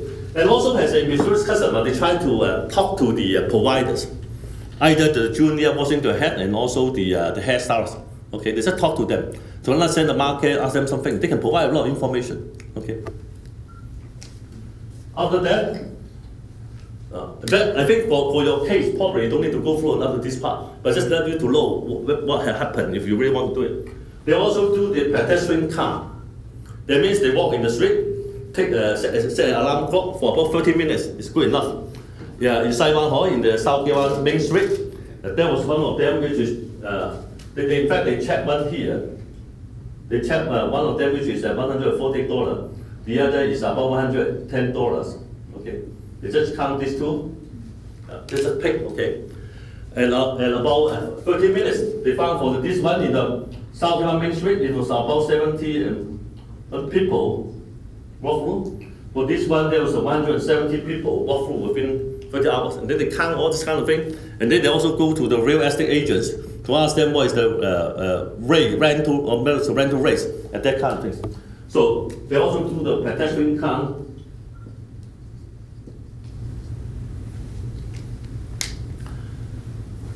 So in a way, they can get quite a feeling in terms of the competitive landscape. And also they can also, as a customer themselves, they also understand in terms of service offering, etc.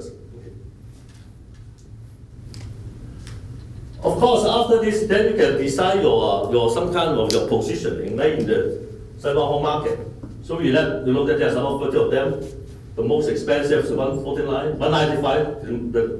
The least expensive is about 48. Then you have to understand some of the service, other offerings, etc. Some of the promotion package. Okay. Then you have to try to decide which market, which positioning. Either position here or here or here. Here that means you position the housewife or those OL, etc. Then you have to pick up a positioning on that part. Okay. The other part about the once you have decided this kind of positioning,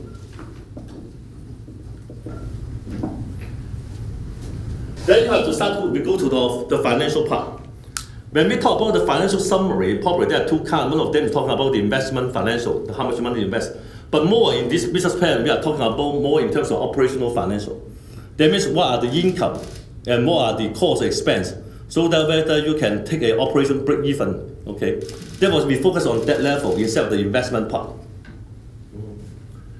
That part is also here. The financial viability.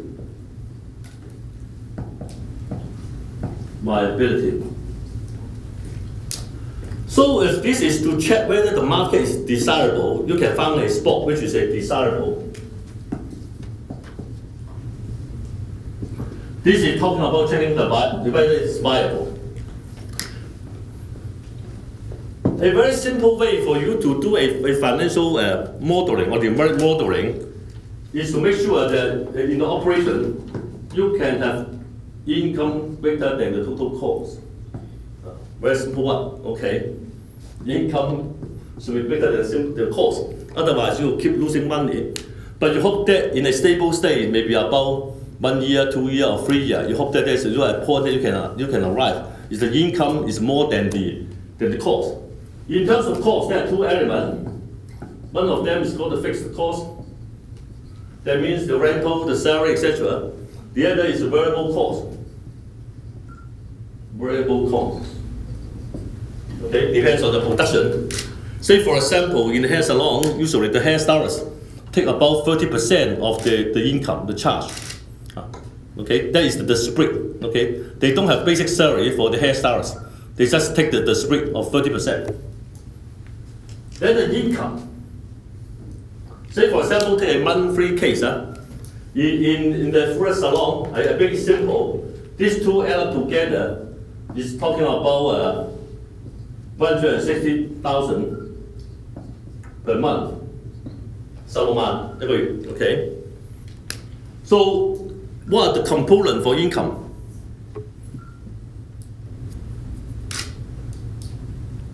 What are the components which multiply together to become the income? Yeah, number of customers, not the revenue. Revenue is total. Revenue is equal to number of customers multiplied by The price. price. Okay, yeah, right. So definitely you have lost sleeping, yeah, that's good. Yeah, you're right. Okay, so the income is the price multiplied by the customer numbers. Okay. Oh, another test. Okay. Another test. Okay. So if this is per month,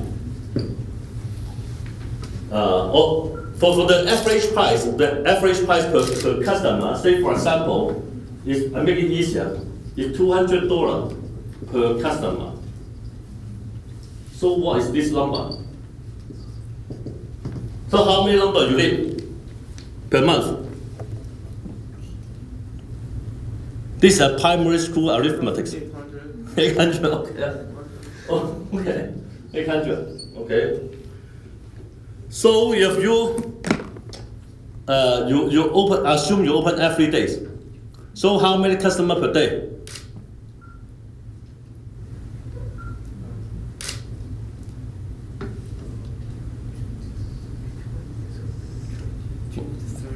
Huh? 27, huh? So if 800 per month, that means 27, for example, per day. Okay. Say if a hairstylist can handle 5 to 6 customers per day, so how many hairstylists you need? 5 to 6. Okay. That means 5 stylists. Okay. So you can see you start to come up from, because of the cost, you come up with the number of customers you need. Then you come up with the number of employees you need for the hairstylist. Of course, if you are assuming one hairstylist plus one junior or apprentice can handle one customer, that means there are about 10 people working in that areas. Plus another at least 5 customers, that means 15 people will be in that areas. Then you can roughly think about the size of the space that you need regarding hair salon. Okay. Then you come up with at least the area that you need. And that depends on location that you pick. Then you can also find out regarding the rental cost. That's how you come up with numbers. The issue up to here,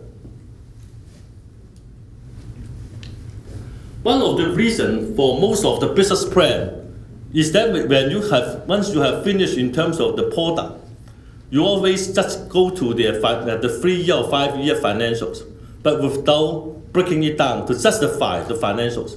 So I just show you that you have the design in terms of product.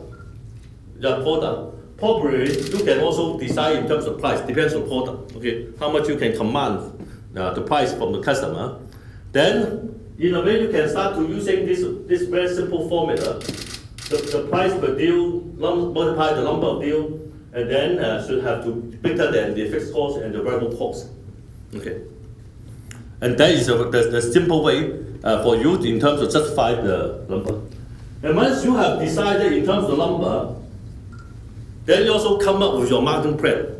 If you are going to get 800 customers, how many customers that you can get in terms of whether they are from the neighborhood or they can come here because of some discount program, then you drive your whole marketing strategy or your segmentation strategy.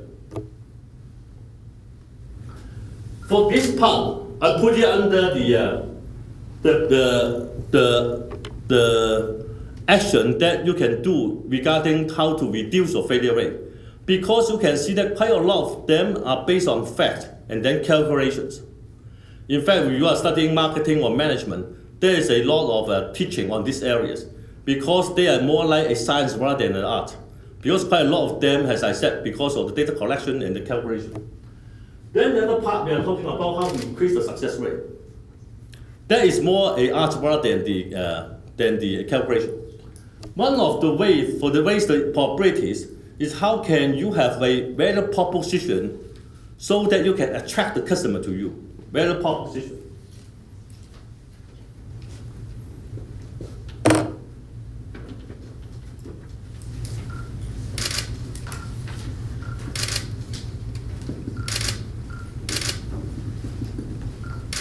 Value proposition is more like a slogan or some kind of a claim that you propose to your customer, why they have to choose you?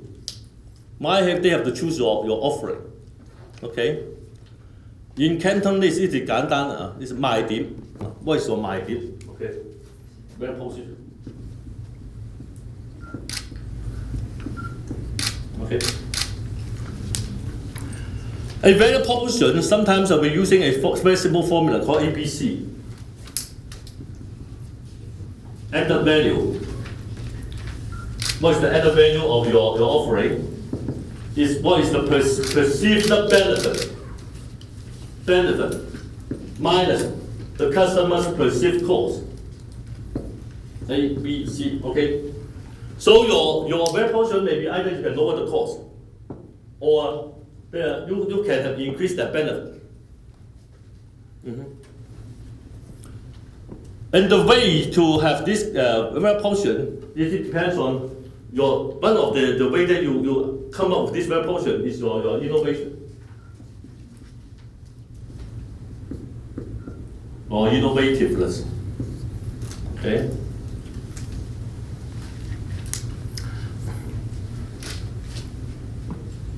Innovativeness, that means there's something that people does not have similar offering. You're first one to offer. Either, as I said, either some perceived benefit or some of the way that you can help them to reduce the perceived cost. In terms of cost, there are several costs. One is the real cost. The other is the time cost. Okay. Every 3 or 4 years, I have to buy a new PC or a mobile phone. But to me, I'm very lazy. I never learn how to using my mobile phone because I found that learning to me is a very headache. Okay, so if you have give me a very dumb phone, but it can have all the automatic function, then I will buy it. Okay. Learning is a cost. Trying to search a good product is always a problem for me.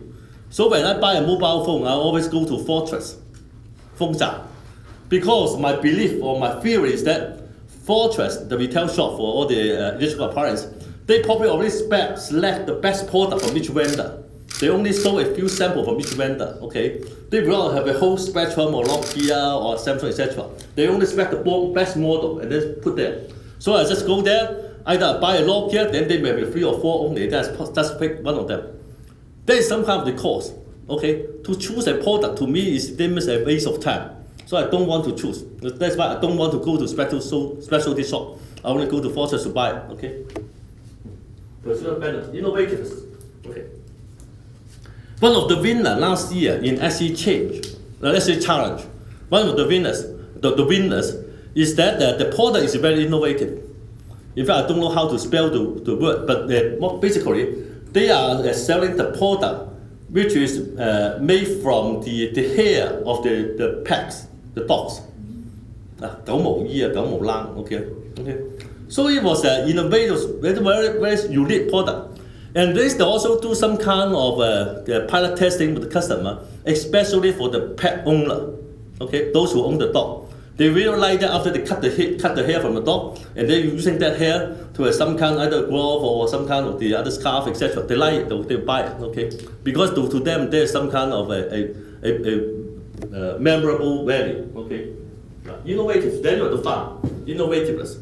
Another winner from the Social Innovation Fund Award, just 2 months ago, they're using the bottom of the can of the soft drink, the tin can, the bottom part, and then they cut it, and then they make a very big watch and make some kind of name. So it's more like an upcycling, okay? And that is a quite innovative idea in terms of design. Also, they also win the award. So innovativeness, you have some kind of unique finding. Innovative, that means you are the first one to have this kind of offering. They're very unique product. Because that uniqueness, okay, they earn the award, okay. So innovativeness, sometimes that means you can have some kind of a unique offering that no other competitor have. Unique offering. To run a business, you don't need to sell to 7 million people. You're right, you understand, huh? You only to me as a hair salon. How many customers that I need in order to support my business? It's only 800. It's only 800.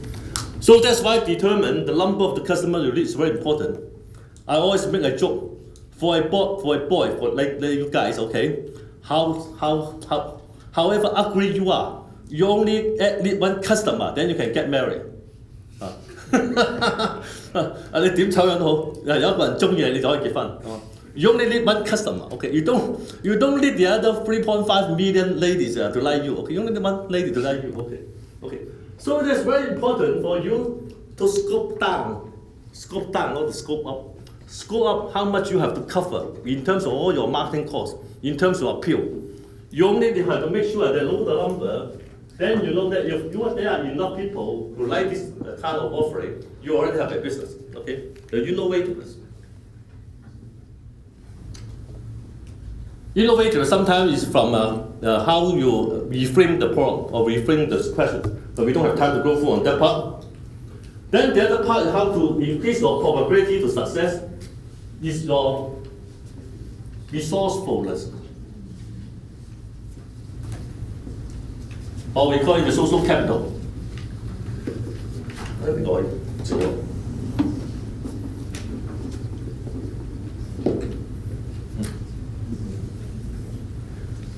One of the definitions of entrepreneurship is there are those, or is a skill that how can you mobilize resources beyond your control. Mobilize resources beyond your control, because all of us are not 李嘉誠. So we only have limited resources. How can you make use of it? Okay. Especially when you do your marketing plan or sales plan. Sometimes you just put some number in, but you have to, if you can mention that why I can sell this, or some of them maybe go to my friends, etc., or using my relationship selling. Don't always say that online sales. Online sales, in fact, is very difficult for people to be very successful in online sales. I come from an IT company called Hewlett Packard. Even for Hewlett Packard as a multinational, we are not successful in terms of online sales. Very few company can be successful in online sales. You can have it as a complementary sales channel, but it's very difficult for it to be the main channel of revenues. Okay.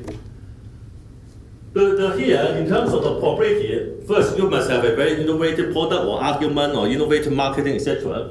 And then the other part is that when you're doing your execution, you have to try to make use of the resource you have from your networks, either to help you to lower the cost in terms of the renovating the shop or the design, or to get them to buy your product or help you to promotion, etc. So, okay, resourceful is the keyword. Okay. And one of the jokes about raising fund, raising financial capital, then he said that you're raising financial capital, ask people to invest from 3F. The first is the family. Ask your daddy and mother to invest money on you, or you go to a sales agent, a life insurance agent. Okay, the first person to buy is your family. The first is family. The second F is friend. What is the third F? You don't know the F. Fool. Okay. Well, this is only a joke. Okay. Probably in your first round of the 5-page business summary, you may not need to go down, but I just want to say that if you really go to the business, you have to think about how to using your networks, okay? Because that will help you to increase your success rate, okay? Then on the other hand, that means in your marketing plan, your marketing plan, there's a marketing plan. One of the key basic steps for social capital is to know somebody. K-N-O-W, and belong. That's why winning a business plan help you to belong. Okay. During the competition process, you know a lot of people. You know of other students from other universities. You know the lecturer. You also try to get some mentor, okay? And then during the process, you have also to start to make sure that you can start to belong. Okay, then you can get people to help you. Okay, that is also the other part. So as I said, if you do not do these two steps, these are the basic steps, the numerics, the factual part, okay? If you do this, it will help you to reduce your failure rate. If you want to increase your success rate, you have to start with these two. But this tool is not a step-by-step type of things, okay? This is why we said that it is an art rather than a science, okay? Because you have to think about how, there's a lot of innovation technique, but today I don't think we have time to cover the innovation techniques and also the social capital. Then we talk about the impact. There are two types of impact. First is your personal success. Of course, you have financial freedom, you maybe have built your reputation, etc. But as a social enterprise, one of the impacts is the social impact.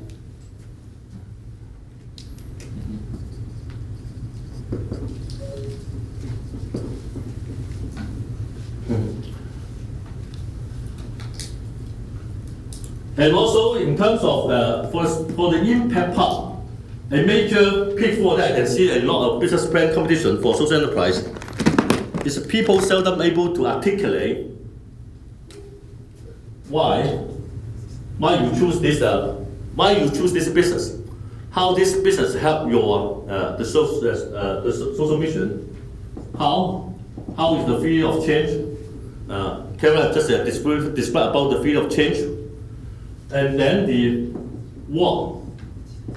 what is the result, what is the social return on investment. This is the relationship to your social mission.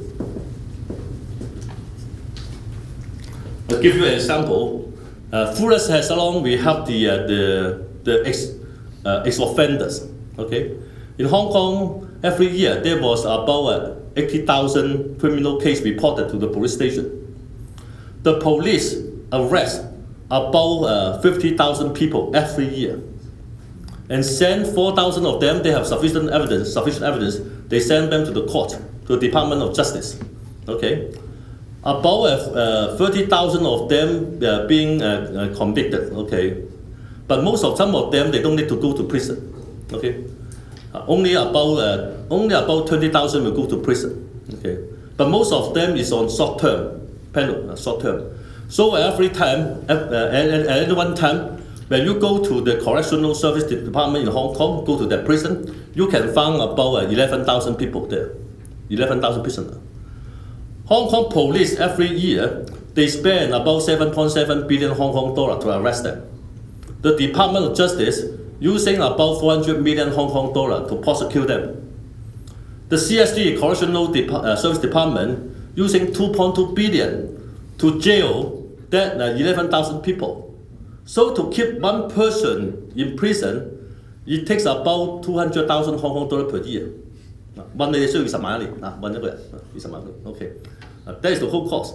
So in Hong Kong, for every such kind of criminal offenders, it takes about $230 per year per person. Okay.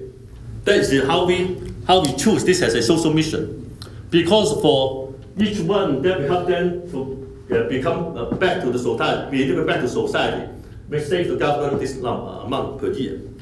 And for an average criminal in Hong Kong, the criminal life, okay, that means they will commit crime, is about 13 years. That means for a criminal over the whole life, they cost Hong Kong government about 3 million per life, or per the whole life. Okay. That is how we justify our social mission and why we have to work for them, why we have to tackle this one issue. So in your case, you also can think about how can you articulate your social mission. For the field of change, of course, you have some kind of theory. In Hong Kong, most of the social enterprise for job creation, but people seldom able to articulate what they deliver other than the job and the salary. In fact, each job have 6 values. First, they have salary. Give them salary so that they can have a living. Give them a status, so that now they are not a deviant youth or youth at risk. They are a juniors, they are a social enterprise employee. Give them a social level or social capital, so that they have the friends. other than those mafias, other than those who ask them to bring drugs. They can also have a source of learning. They can have a sense of purpose. They can also have a structure of time, a pattern, a living pattern, structure of time. Okay. So in terms of when you try to talk about your field of change, how can you not only doing this, how can you improve all these elements so that there's an increased success rate? There's a field of change. And then the social return on investment, you can also talk about it. Say for example, in the first hair salon case, for social return on investment, for a salon, our investment is about 0.6 million per salon.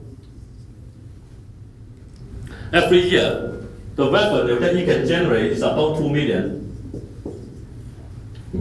So the revenues per investment is about 3 times. Okay, using 0.6 million, you can do a business about 3 million. We are only about break even. About every year we only earn about 20,000.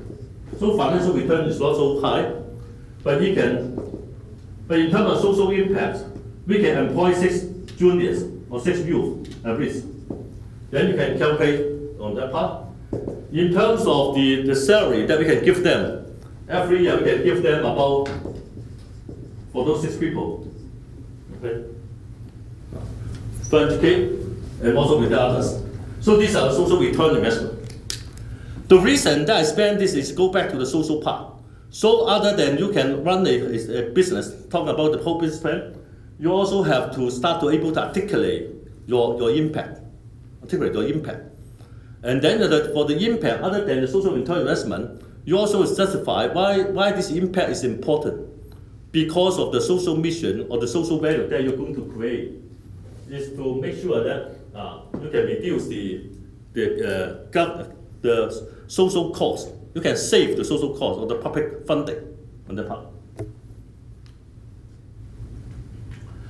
In terms of the resourcefulness, I want to add another part is that for the social enterprise in Hong Kong, you can say that it helps the disadvantaged group, okay, which may be the youth at risk. But in a way, in terms of this social enterprise in Hong Kong, you also draw a lot of social capital, build the social capital, because a lot of what we call the vantage group you try to help, they try to contribute. So in a way, in terms of social capital here, although our focus may be the youth at risk,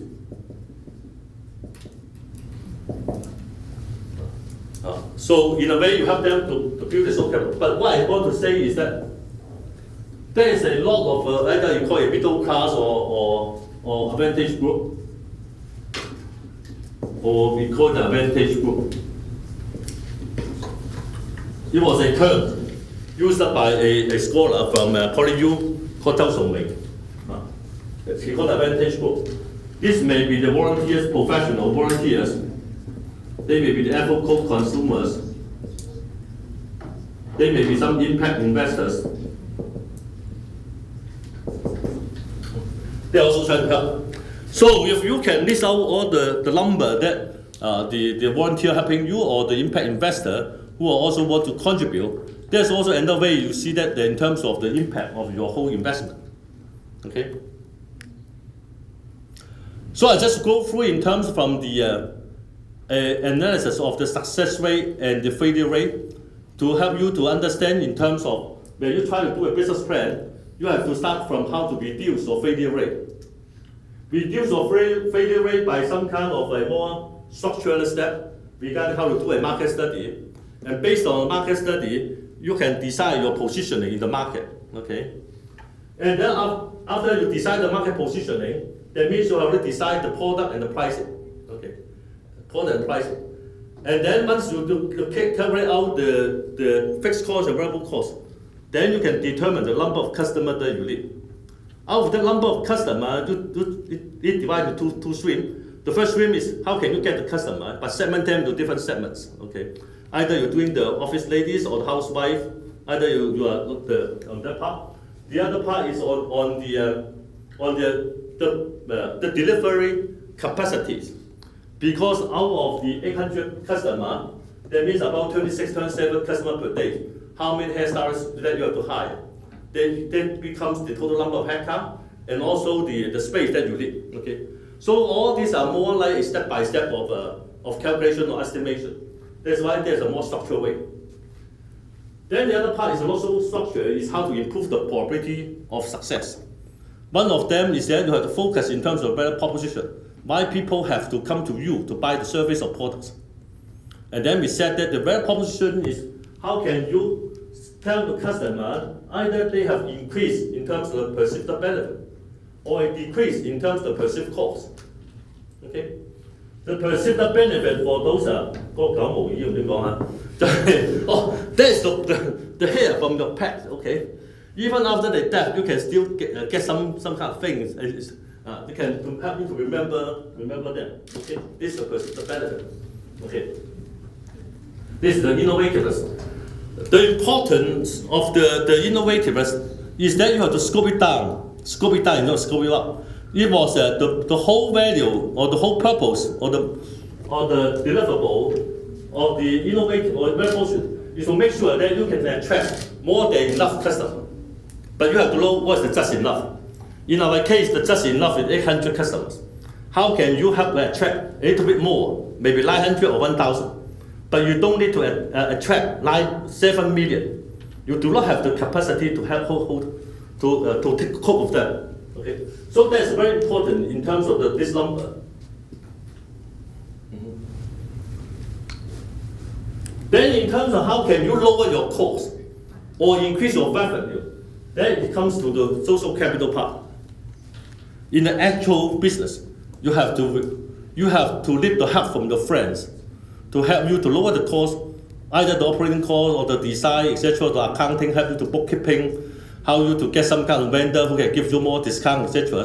So if you're able, you can put down the name of those kind of vendors. One of the projects that I saw is that they try to do this by the students. Okay, they try to sell some kind of clothes in the online, but the whole level is that they sell to student unions in the universities because they're the people they can relate to, talk to. Okay, and then have some kind of the fashion show within with the help of the other student unions from other universities.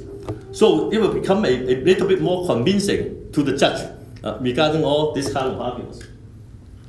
And then in terms of the impact, then you have to articulate why, no matter whether your financial part is you can win or not, but what is your social impact? This is very important when you compare to most of the NGO in Hong Kong. There was one study by a professor here from CU, Lee Kim Hon, for the Social Welfare Department back in 2002.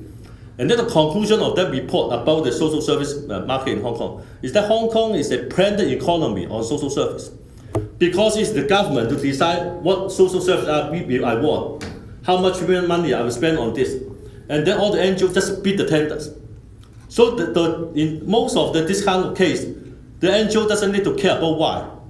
In fact, sometimes they also need not to care about the total the financial part. The government have already calculated it.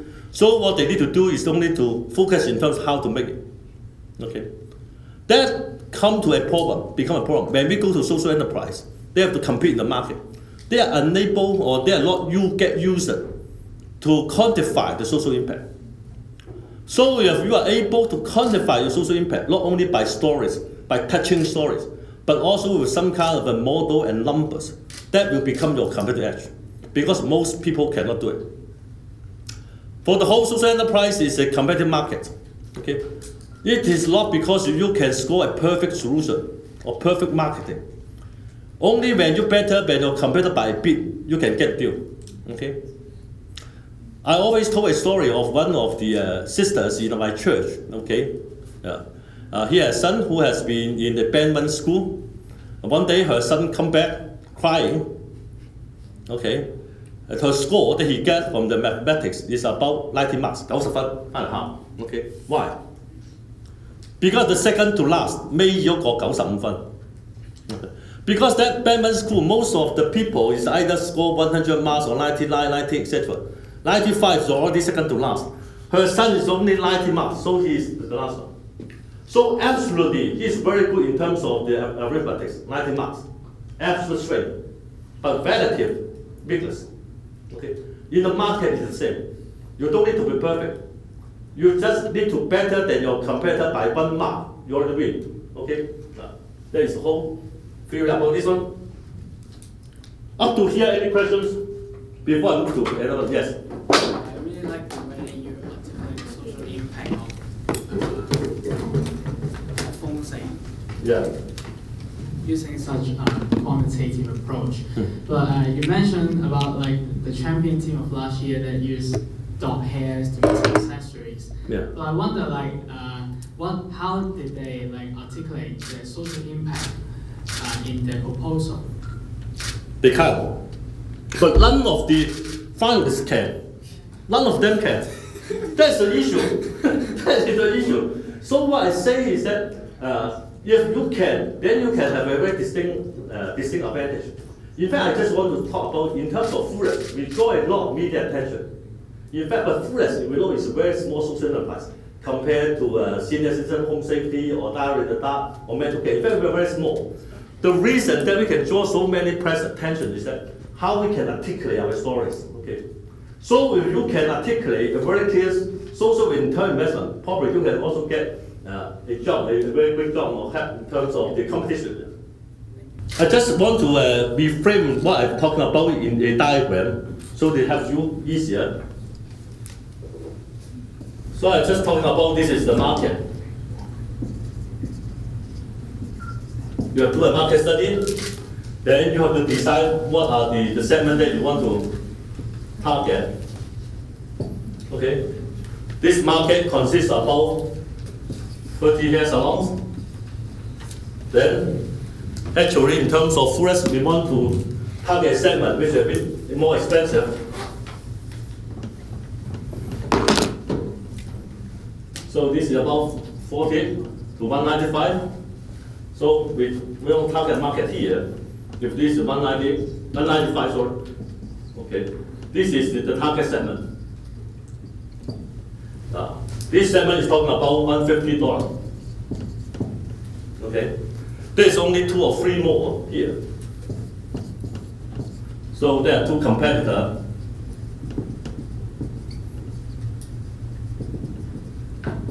Okay. This is Fullers. Okay. We also want to target one. Okay. So already there are about 2 to 3 are in that range. This is 7. Okay. Then we have to decide a very proposition here. How to differentiate with them. Okay. This is a very proposition. And then this is the value chain.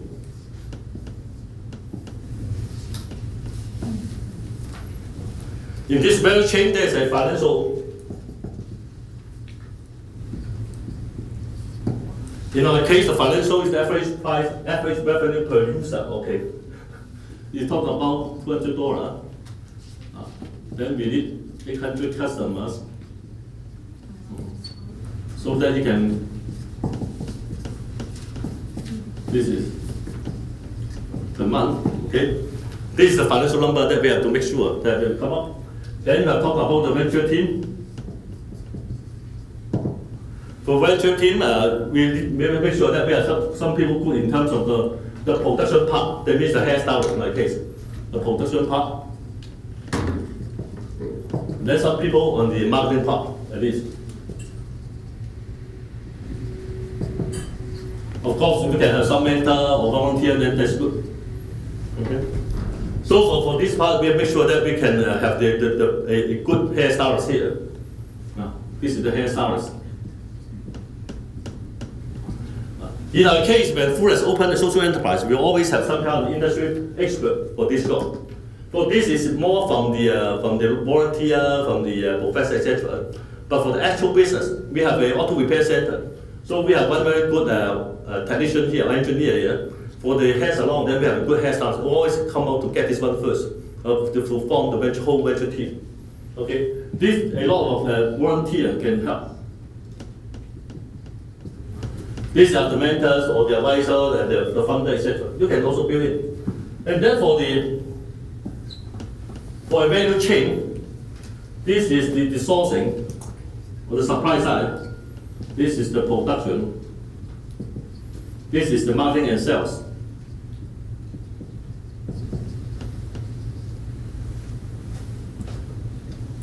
Okay. Sourcing, it is the people. Sourcing is regarding all the hair care products. That means L'Oreal, etc. Or L'Oreal. And then of course we also have the landlord. Okay. You get all those things? Then the production is really the hair salon operation. Okay. Okay. The whole process, the salon process. Okay. From customer walk in to all those kind of the reception, the service, etc. Okay, there's a process. Then we have to make sure we have a quality assurance. To make sure in the fashion score of 1 to 5, we have to make sure we are better than 4.5 to be competitive. Okay, in a scale of 1 to 5. You can also add other parts, okay, in terms of the junior training.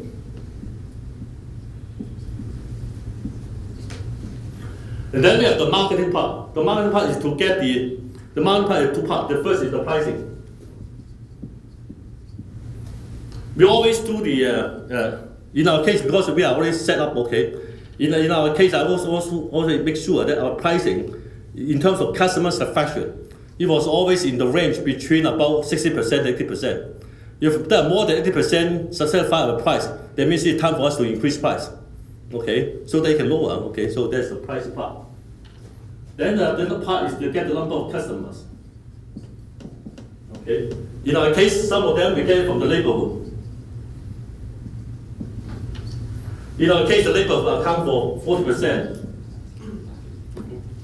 We have a Christian organization, then we can target another segments. Then this corporate customer, we are about 12%, then the others. Okay. Then you break down for each one, or then you have different promotion methodologies.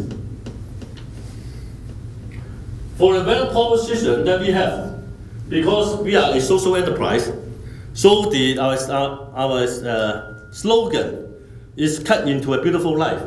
剪出美麗人生。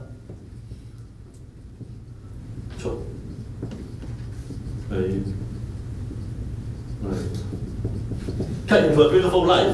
Because all those juniors or the ex-offenders, they come here to learn how to do the hairstylings, to build their own career, to rebuild their whole life, to integrate back to society. Okay? So this statement, first we address the actual business of the hair salon, but you're also addressing our social mission. Okay? And then the second part of this is experience different type of beauty. 體現不一樣的美麗。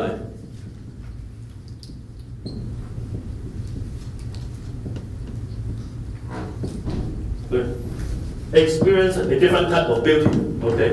Because there are three types of beauty. First, beautiful outlook. Second, beautiful heart. Because you are trying to be an actual consumer, you have a good heart, okay? Then the last part, we call the beautiful mood. Because we also train our hairstylists, all those kind of counseling skills, so that they can help the juniors. So we said that there are different types of beauty, beautiful outlook, beautiful heart, and also beautiful mood. Okay, that's how we do it.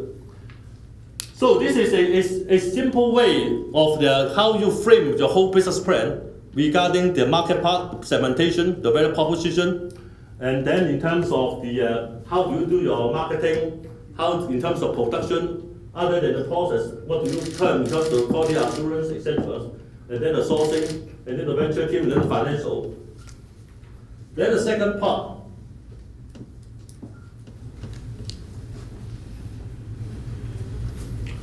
And then there is the second part, is the social part, because this is only for the business. Then this is for social. Then this is your POC. field of change. How can we build the work for the junior that can help them to integrate? Okay. In our case, we are in job creation. Okay, for those vulnerable groups. Then we found that the job not only give them the salary, the status, say for example, the social network. So we also have church come to have fellowship. For those who are in our auto repair center, they also go to VTC to learn. They have classmates. Then we also have the different source of learning. We have the model life. We also ask some famous hairstylists to come to our hair salon to give a talk. Because they're Christian, they also want to do good. So they come to our hair salon to deliver free speech, learning, okay? Source of learning, sense of purpose. As I said, we also ask some successful hairstylists to come to hair salon to say that, okay, although currently they are earning only about 6,000 or 7,000, they can work hard enough, and then they can work more in a way. There's one day they can go to the central. I'm a Christian. The holy land of the Christian is in Jerusalem, but the holy land of a hairstylist is in central. Okay, because in central district, the average salary or income for hairstylists is talking about 40 to 50,000 Hong Kong dollars per month.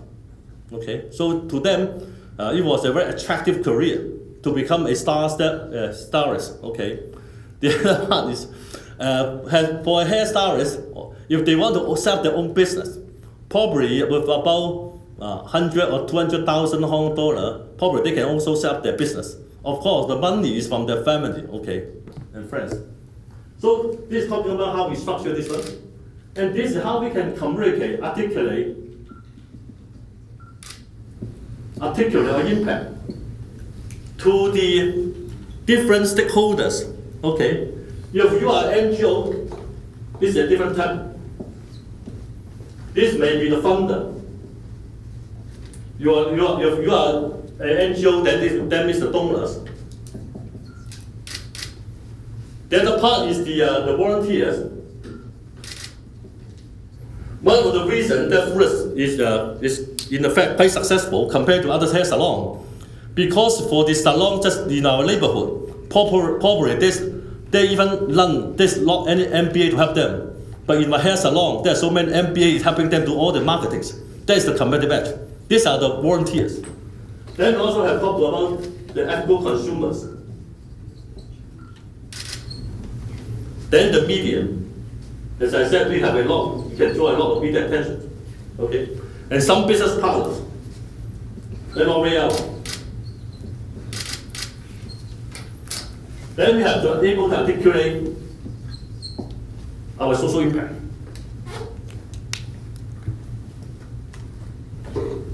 So in a way, this diagram just help you to structure the whole business plan, okay, in terms of their relationships.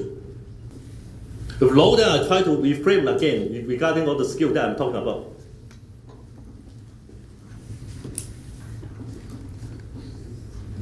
So the first is how to identify opportunity. Whether the opportunity is desirable or not. Regarding the customer, there's sufficient customer demand. This is not customer lead. A customer have lead but does not have money is useless. Okay, so customer have list and all able to pay for the list. There is a customer demand. Okay, whether we have this desirable market. Okay, this is to be achieved by market study.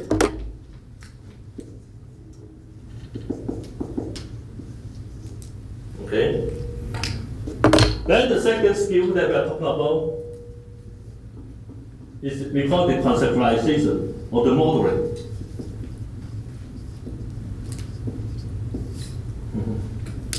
The purpose of that is whether the business here is viable. And basically this by the equation, okay, a numeric equation, the dollar values times the number greater than the fixed cost plus variable cost. Okay, the viability. In the actual business, at this point, you have to make a decision whether you are go or no go. If it's no go, then you go back to find another business. If you go, then you go to the next step.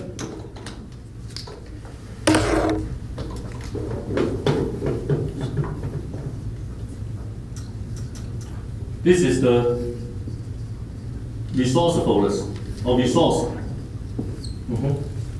So the issue whether you can get sufficient or adequate resources. Adequacy, okay. The resource that you are looking at is first is money, then the other is the human capital. Even human capital is more important than the financial capitals, okay. If you are able to get the sufficient money and sufficient expert, okay, then you're going to start. In this part, we usually break down into 3 parts. The innovativeness,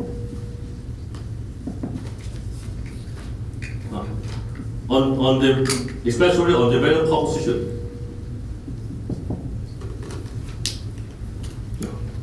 Okay. One of the things is whether you can have a superior value proposition or has a small enterprise, probably was a unique value proposition. Unique. Big company talking about superior, I'm the biggest, I'm picking shop, or I'm the best, I'm the fastest. But for a small social enterprise, probably talking about unique. And then the issue of the unique is to help you to get sufficient customer, sufficiency in terms of number. To get sufficient customer. Okay.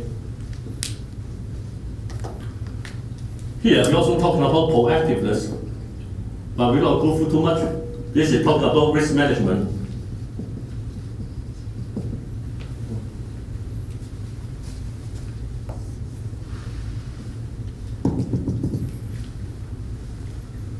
Then here we are talking about actualizing. We actualize 2 types of people. We actualize the disadvantaged group. That is our social mission. As I talked about, if this is a job, how can we bring different value, help them to integrate as fast as possible, as good as possible. But we also actualize the advantage group. That means those with money, those who have talent, the volunteer, the donor, the consumer, the media, potential partner, etc. This is a very good. Okay. How can you articulate your value proposition? Because the actualizing. In a way, as a social entrepreneur, you are also doing self-actualization. Actualize, that means you live out the essence of the people. That means they want to grow, they want to contribute, they want to have achievement. Okay. And finally, we are talking about the articulation. That means your social return on investment. Social entrepreneurship, in fact, this is about, up to here, is about the entrepreneurship.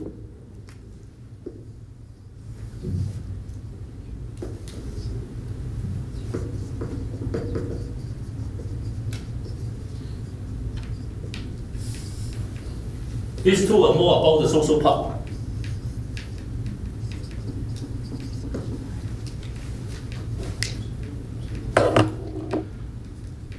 If you are not joining this SC challenge, there's still a lot of business plan competition. For most of the business plan competition is up to here. These 2 are the basic skills. You can buy a lot of book, go to library, a lot of book talking about how to do market study, how to do this kind of feasibility or viability test, etc. There's a lot of book up to here. Okay. And then this is talking about the how can you make use of the social level, how to build it. Okay, make use of social capital. In fact, this is talking about more than money. In fact, this is also talking about social capital. Okay, but a different way of motivating them, mobilizing them. In here, you are mobilizing them because if they are helping you, in fact, they are doing their own self-actualization. They are achieving their own self-actualization. Okay, so they do it free for you. The most important part. You don't need to make any commitment. For this one, for investor, probably have to make some commitment. After so many years, then you can have a return of how many times, etc. Okay, or I do you a favor, etc. For this one, they already get their reward. Okay. And then for the innovativeness, we talk about especially on the value proposition. In fact, innovativeness can also in terms of marketing, delivery, etc. All the different parts. Okay. And then we are talking about the risk management, how much you can gamble, in fact. There's a line. There's a line of affordability. Okay, a line of affordability. Okay. If you go down below this line, then probably you will lose a lot of things. Okay, not only money but also the friends, etc. Okay, but above the line, that is all that you can invest. Okay, you have to understand how much you can invest. One of the pitfalls of a new entrepreneur, they try to avoid risk or try to avoid loss. Then they invest too little. I will give you some example. During this ethical consumer movement that we are doing, we have sent out a lot of our students to try out the social enterprise. A lot of social enterprise because of the special restaurant, because the business is not so good. Say for example, the opening hour is from about 9 a.m. to 9 p.m. Because business is no good, starting from 9 p.m. they think that there's no customer, then they close store. And then the customer go in at about 9:30, then finally it's closed store. Next time they will not go again. Okay? Because they try to minimize the loss. But the customer, the opening hour is for commitment. Because a lot of this SC restaurant, the customer intention go to there. They are not in the neighborhood. The SC restaurant maybe in Kano City, the student is from Hong Kong. They just check their website to say that the opening hour is from 10 to 10, and they go there, they're very disappointed. Okay? So this is one of the area that if we have make some commitment and make sure that we really deliver. Okay? This is risk management. Proactiveness is how can you starting to build, say to low and to belong, etc. Okay. And then we said that you have to make sure that there are two types of people that you have going to actualize to make use. This is the one who help. But these guys, they will contribute because they will help you to help them. They already get their own satisfaction. Okay. And then how you articulate in the last part in terms of articulation. And then the articulation part, yeah. Most of the social entrepreneurs is unable to do the articulation. Most of the NGO cannot do the articulation. If you can articulate, I'm quite sure you can get a very good in terms of the market. Okay. I still have about 8 minutes. Okay. So, yes. How did fullness, like, could you give us like your experience in articulation? Like, did you have some professionals from the PR industry help you, or like, you guys were just creative? We just have some kind of very good marketing guy helping us as a volunteer, like Kara, like myself. Okay, how you can draw the other media attention? Yeah. So we don't have any PR agents to help us, but we have people who may have PR or marketing experience to become our volunteer. Oh, okay. Yeah. Be a volunteer. Yeah, I am also a volunteer. Yeah, she is a volunteer. Yeah. Okay. Thank you. Yeah, you're welcome. Any other questions? So, like, if we want to articulate for our ventures, can we see you? Yeah, you can see me, you can see Kara, you can see Kat, you can see Erica, or the Curtis. Curtis is also our member, first member. Yeah. Okay. Yeah. Okay. Thanks. I will leave some name card here. Okay, so you can call us. Yeah. Okay. For those who want to speak in Cantonese, you can also speak in Cantonese. Okay. 如果想廣東話方面都用廣東話 we should try to make sure because only the last 6 minutes or 7 minutes. 有冇問題想問？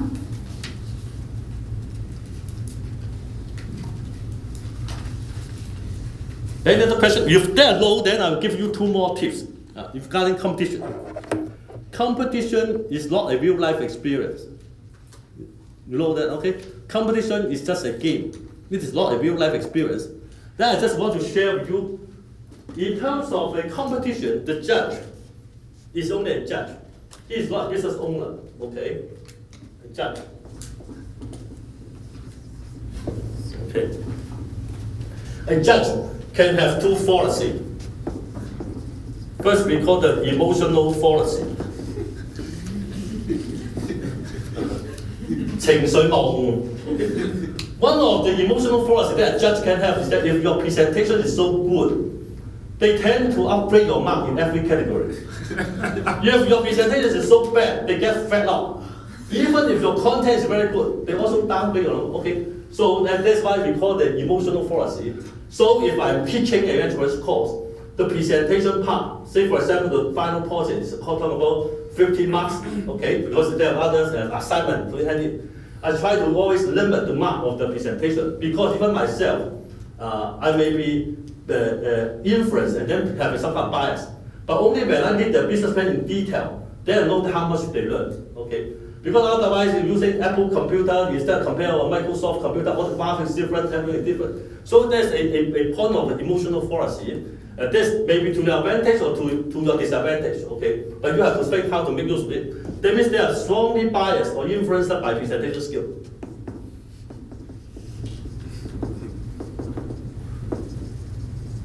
Or innovativeness. A lot of the judge in the social entrepreneurship competition, they always think that innovation is very important. To me, I run a business before. To me, the business viability is the most important. But however, usually I'm the minority with the judge. Okay.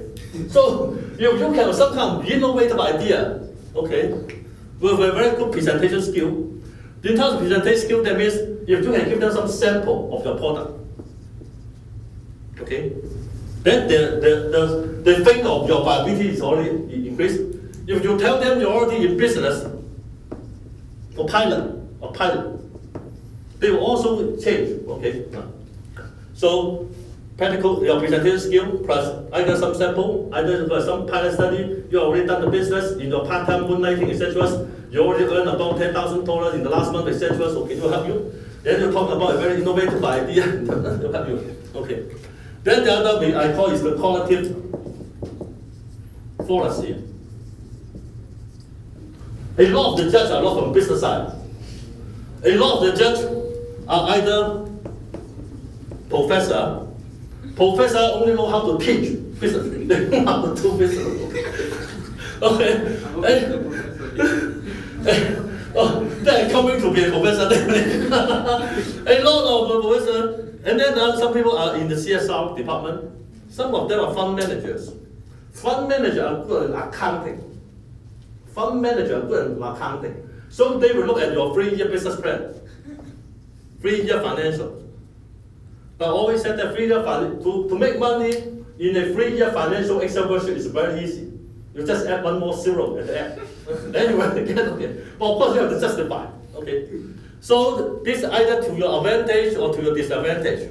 If this is a game, this game, then you have to think about how can you beat the game. Okay, how can you win over the game.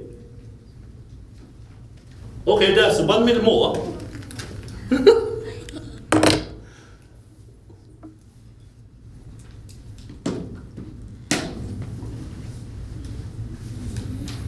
仲有冇問題？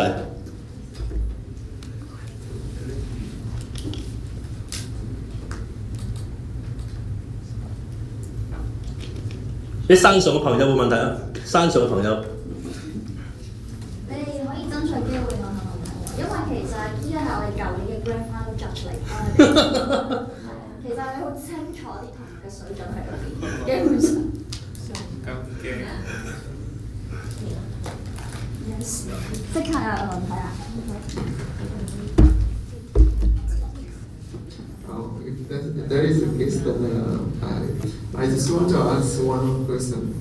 Other than the articulation, what are the other places that there is a big plea for? Like, what are the other places that participants will fail to get a mark on it? On which one? On the... Other than articulation. You said the articulation is the big pitfall for us, right? So what are the other places that we have to be careful on? You can see all the judge or any people who are proven fun, they demonstrate their intelligence by challenging you. Okay, that's how they demonstrate their intelligence. they always try to challenge you by some of the numbers. Okay, so be careful with numbers because the only way that because he is not in that industry, he is also a lot expert in that social vision, etc. So the only way that they can grasp very solidly is the numbers. So you have to make sure that your number looks sound, and probably you have some kind whenever there's marked a number. You have to tell them this is already very conservative. Okay, this should be about 2 times more. Okay, then you justify all those kind of conservatives to tell them. And the other part about the number is that you have to able to tell them what's the next level of details. Say for example, when I talk about 800 people, 800 customers, then if you ask how do you get 800 number? Then I said 40% of them is from the neighborhood, 30% is from the Christian personality, 15 of them is from the corporate customer, then the other I don't know. For those in the personality, I write articles in the Christian media. Okay, I also deliver sermons in the church. For the neighborhood, I then will tell that because of the neighborhood, we decided to soft front that there are glass windows in the 2 parts. So they have people to see through because they would like to see through the window to see whether people there, a lot of people or low people. If low people there, probably the service is not good, they will not go in. Too many people, that means wait too long, they will not go in, etc. Then just give them all the details. Then they will think that I'm already very familiar. They will try to avoid that, they will skip the other area. Yeah. So prepare the next level of detail when they ask you. Okay. Or you have to, in a way, in terms of tracks, in terms of this kind of game, you just try to give some, build in some area. It seems that you have some kind of mistake or some kind of overload. Then they will jump in. And then when they jump in, you tell them, oh, I already prepared so long. And then the response, counter-attack, yeah. Thank you. Any other questions?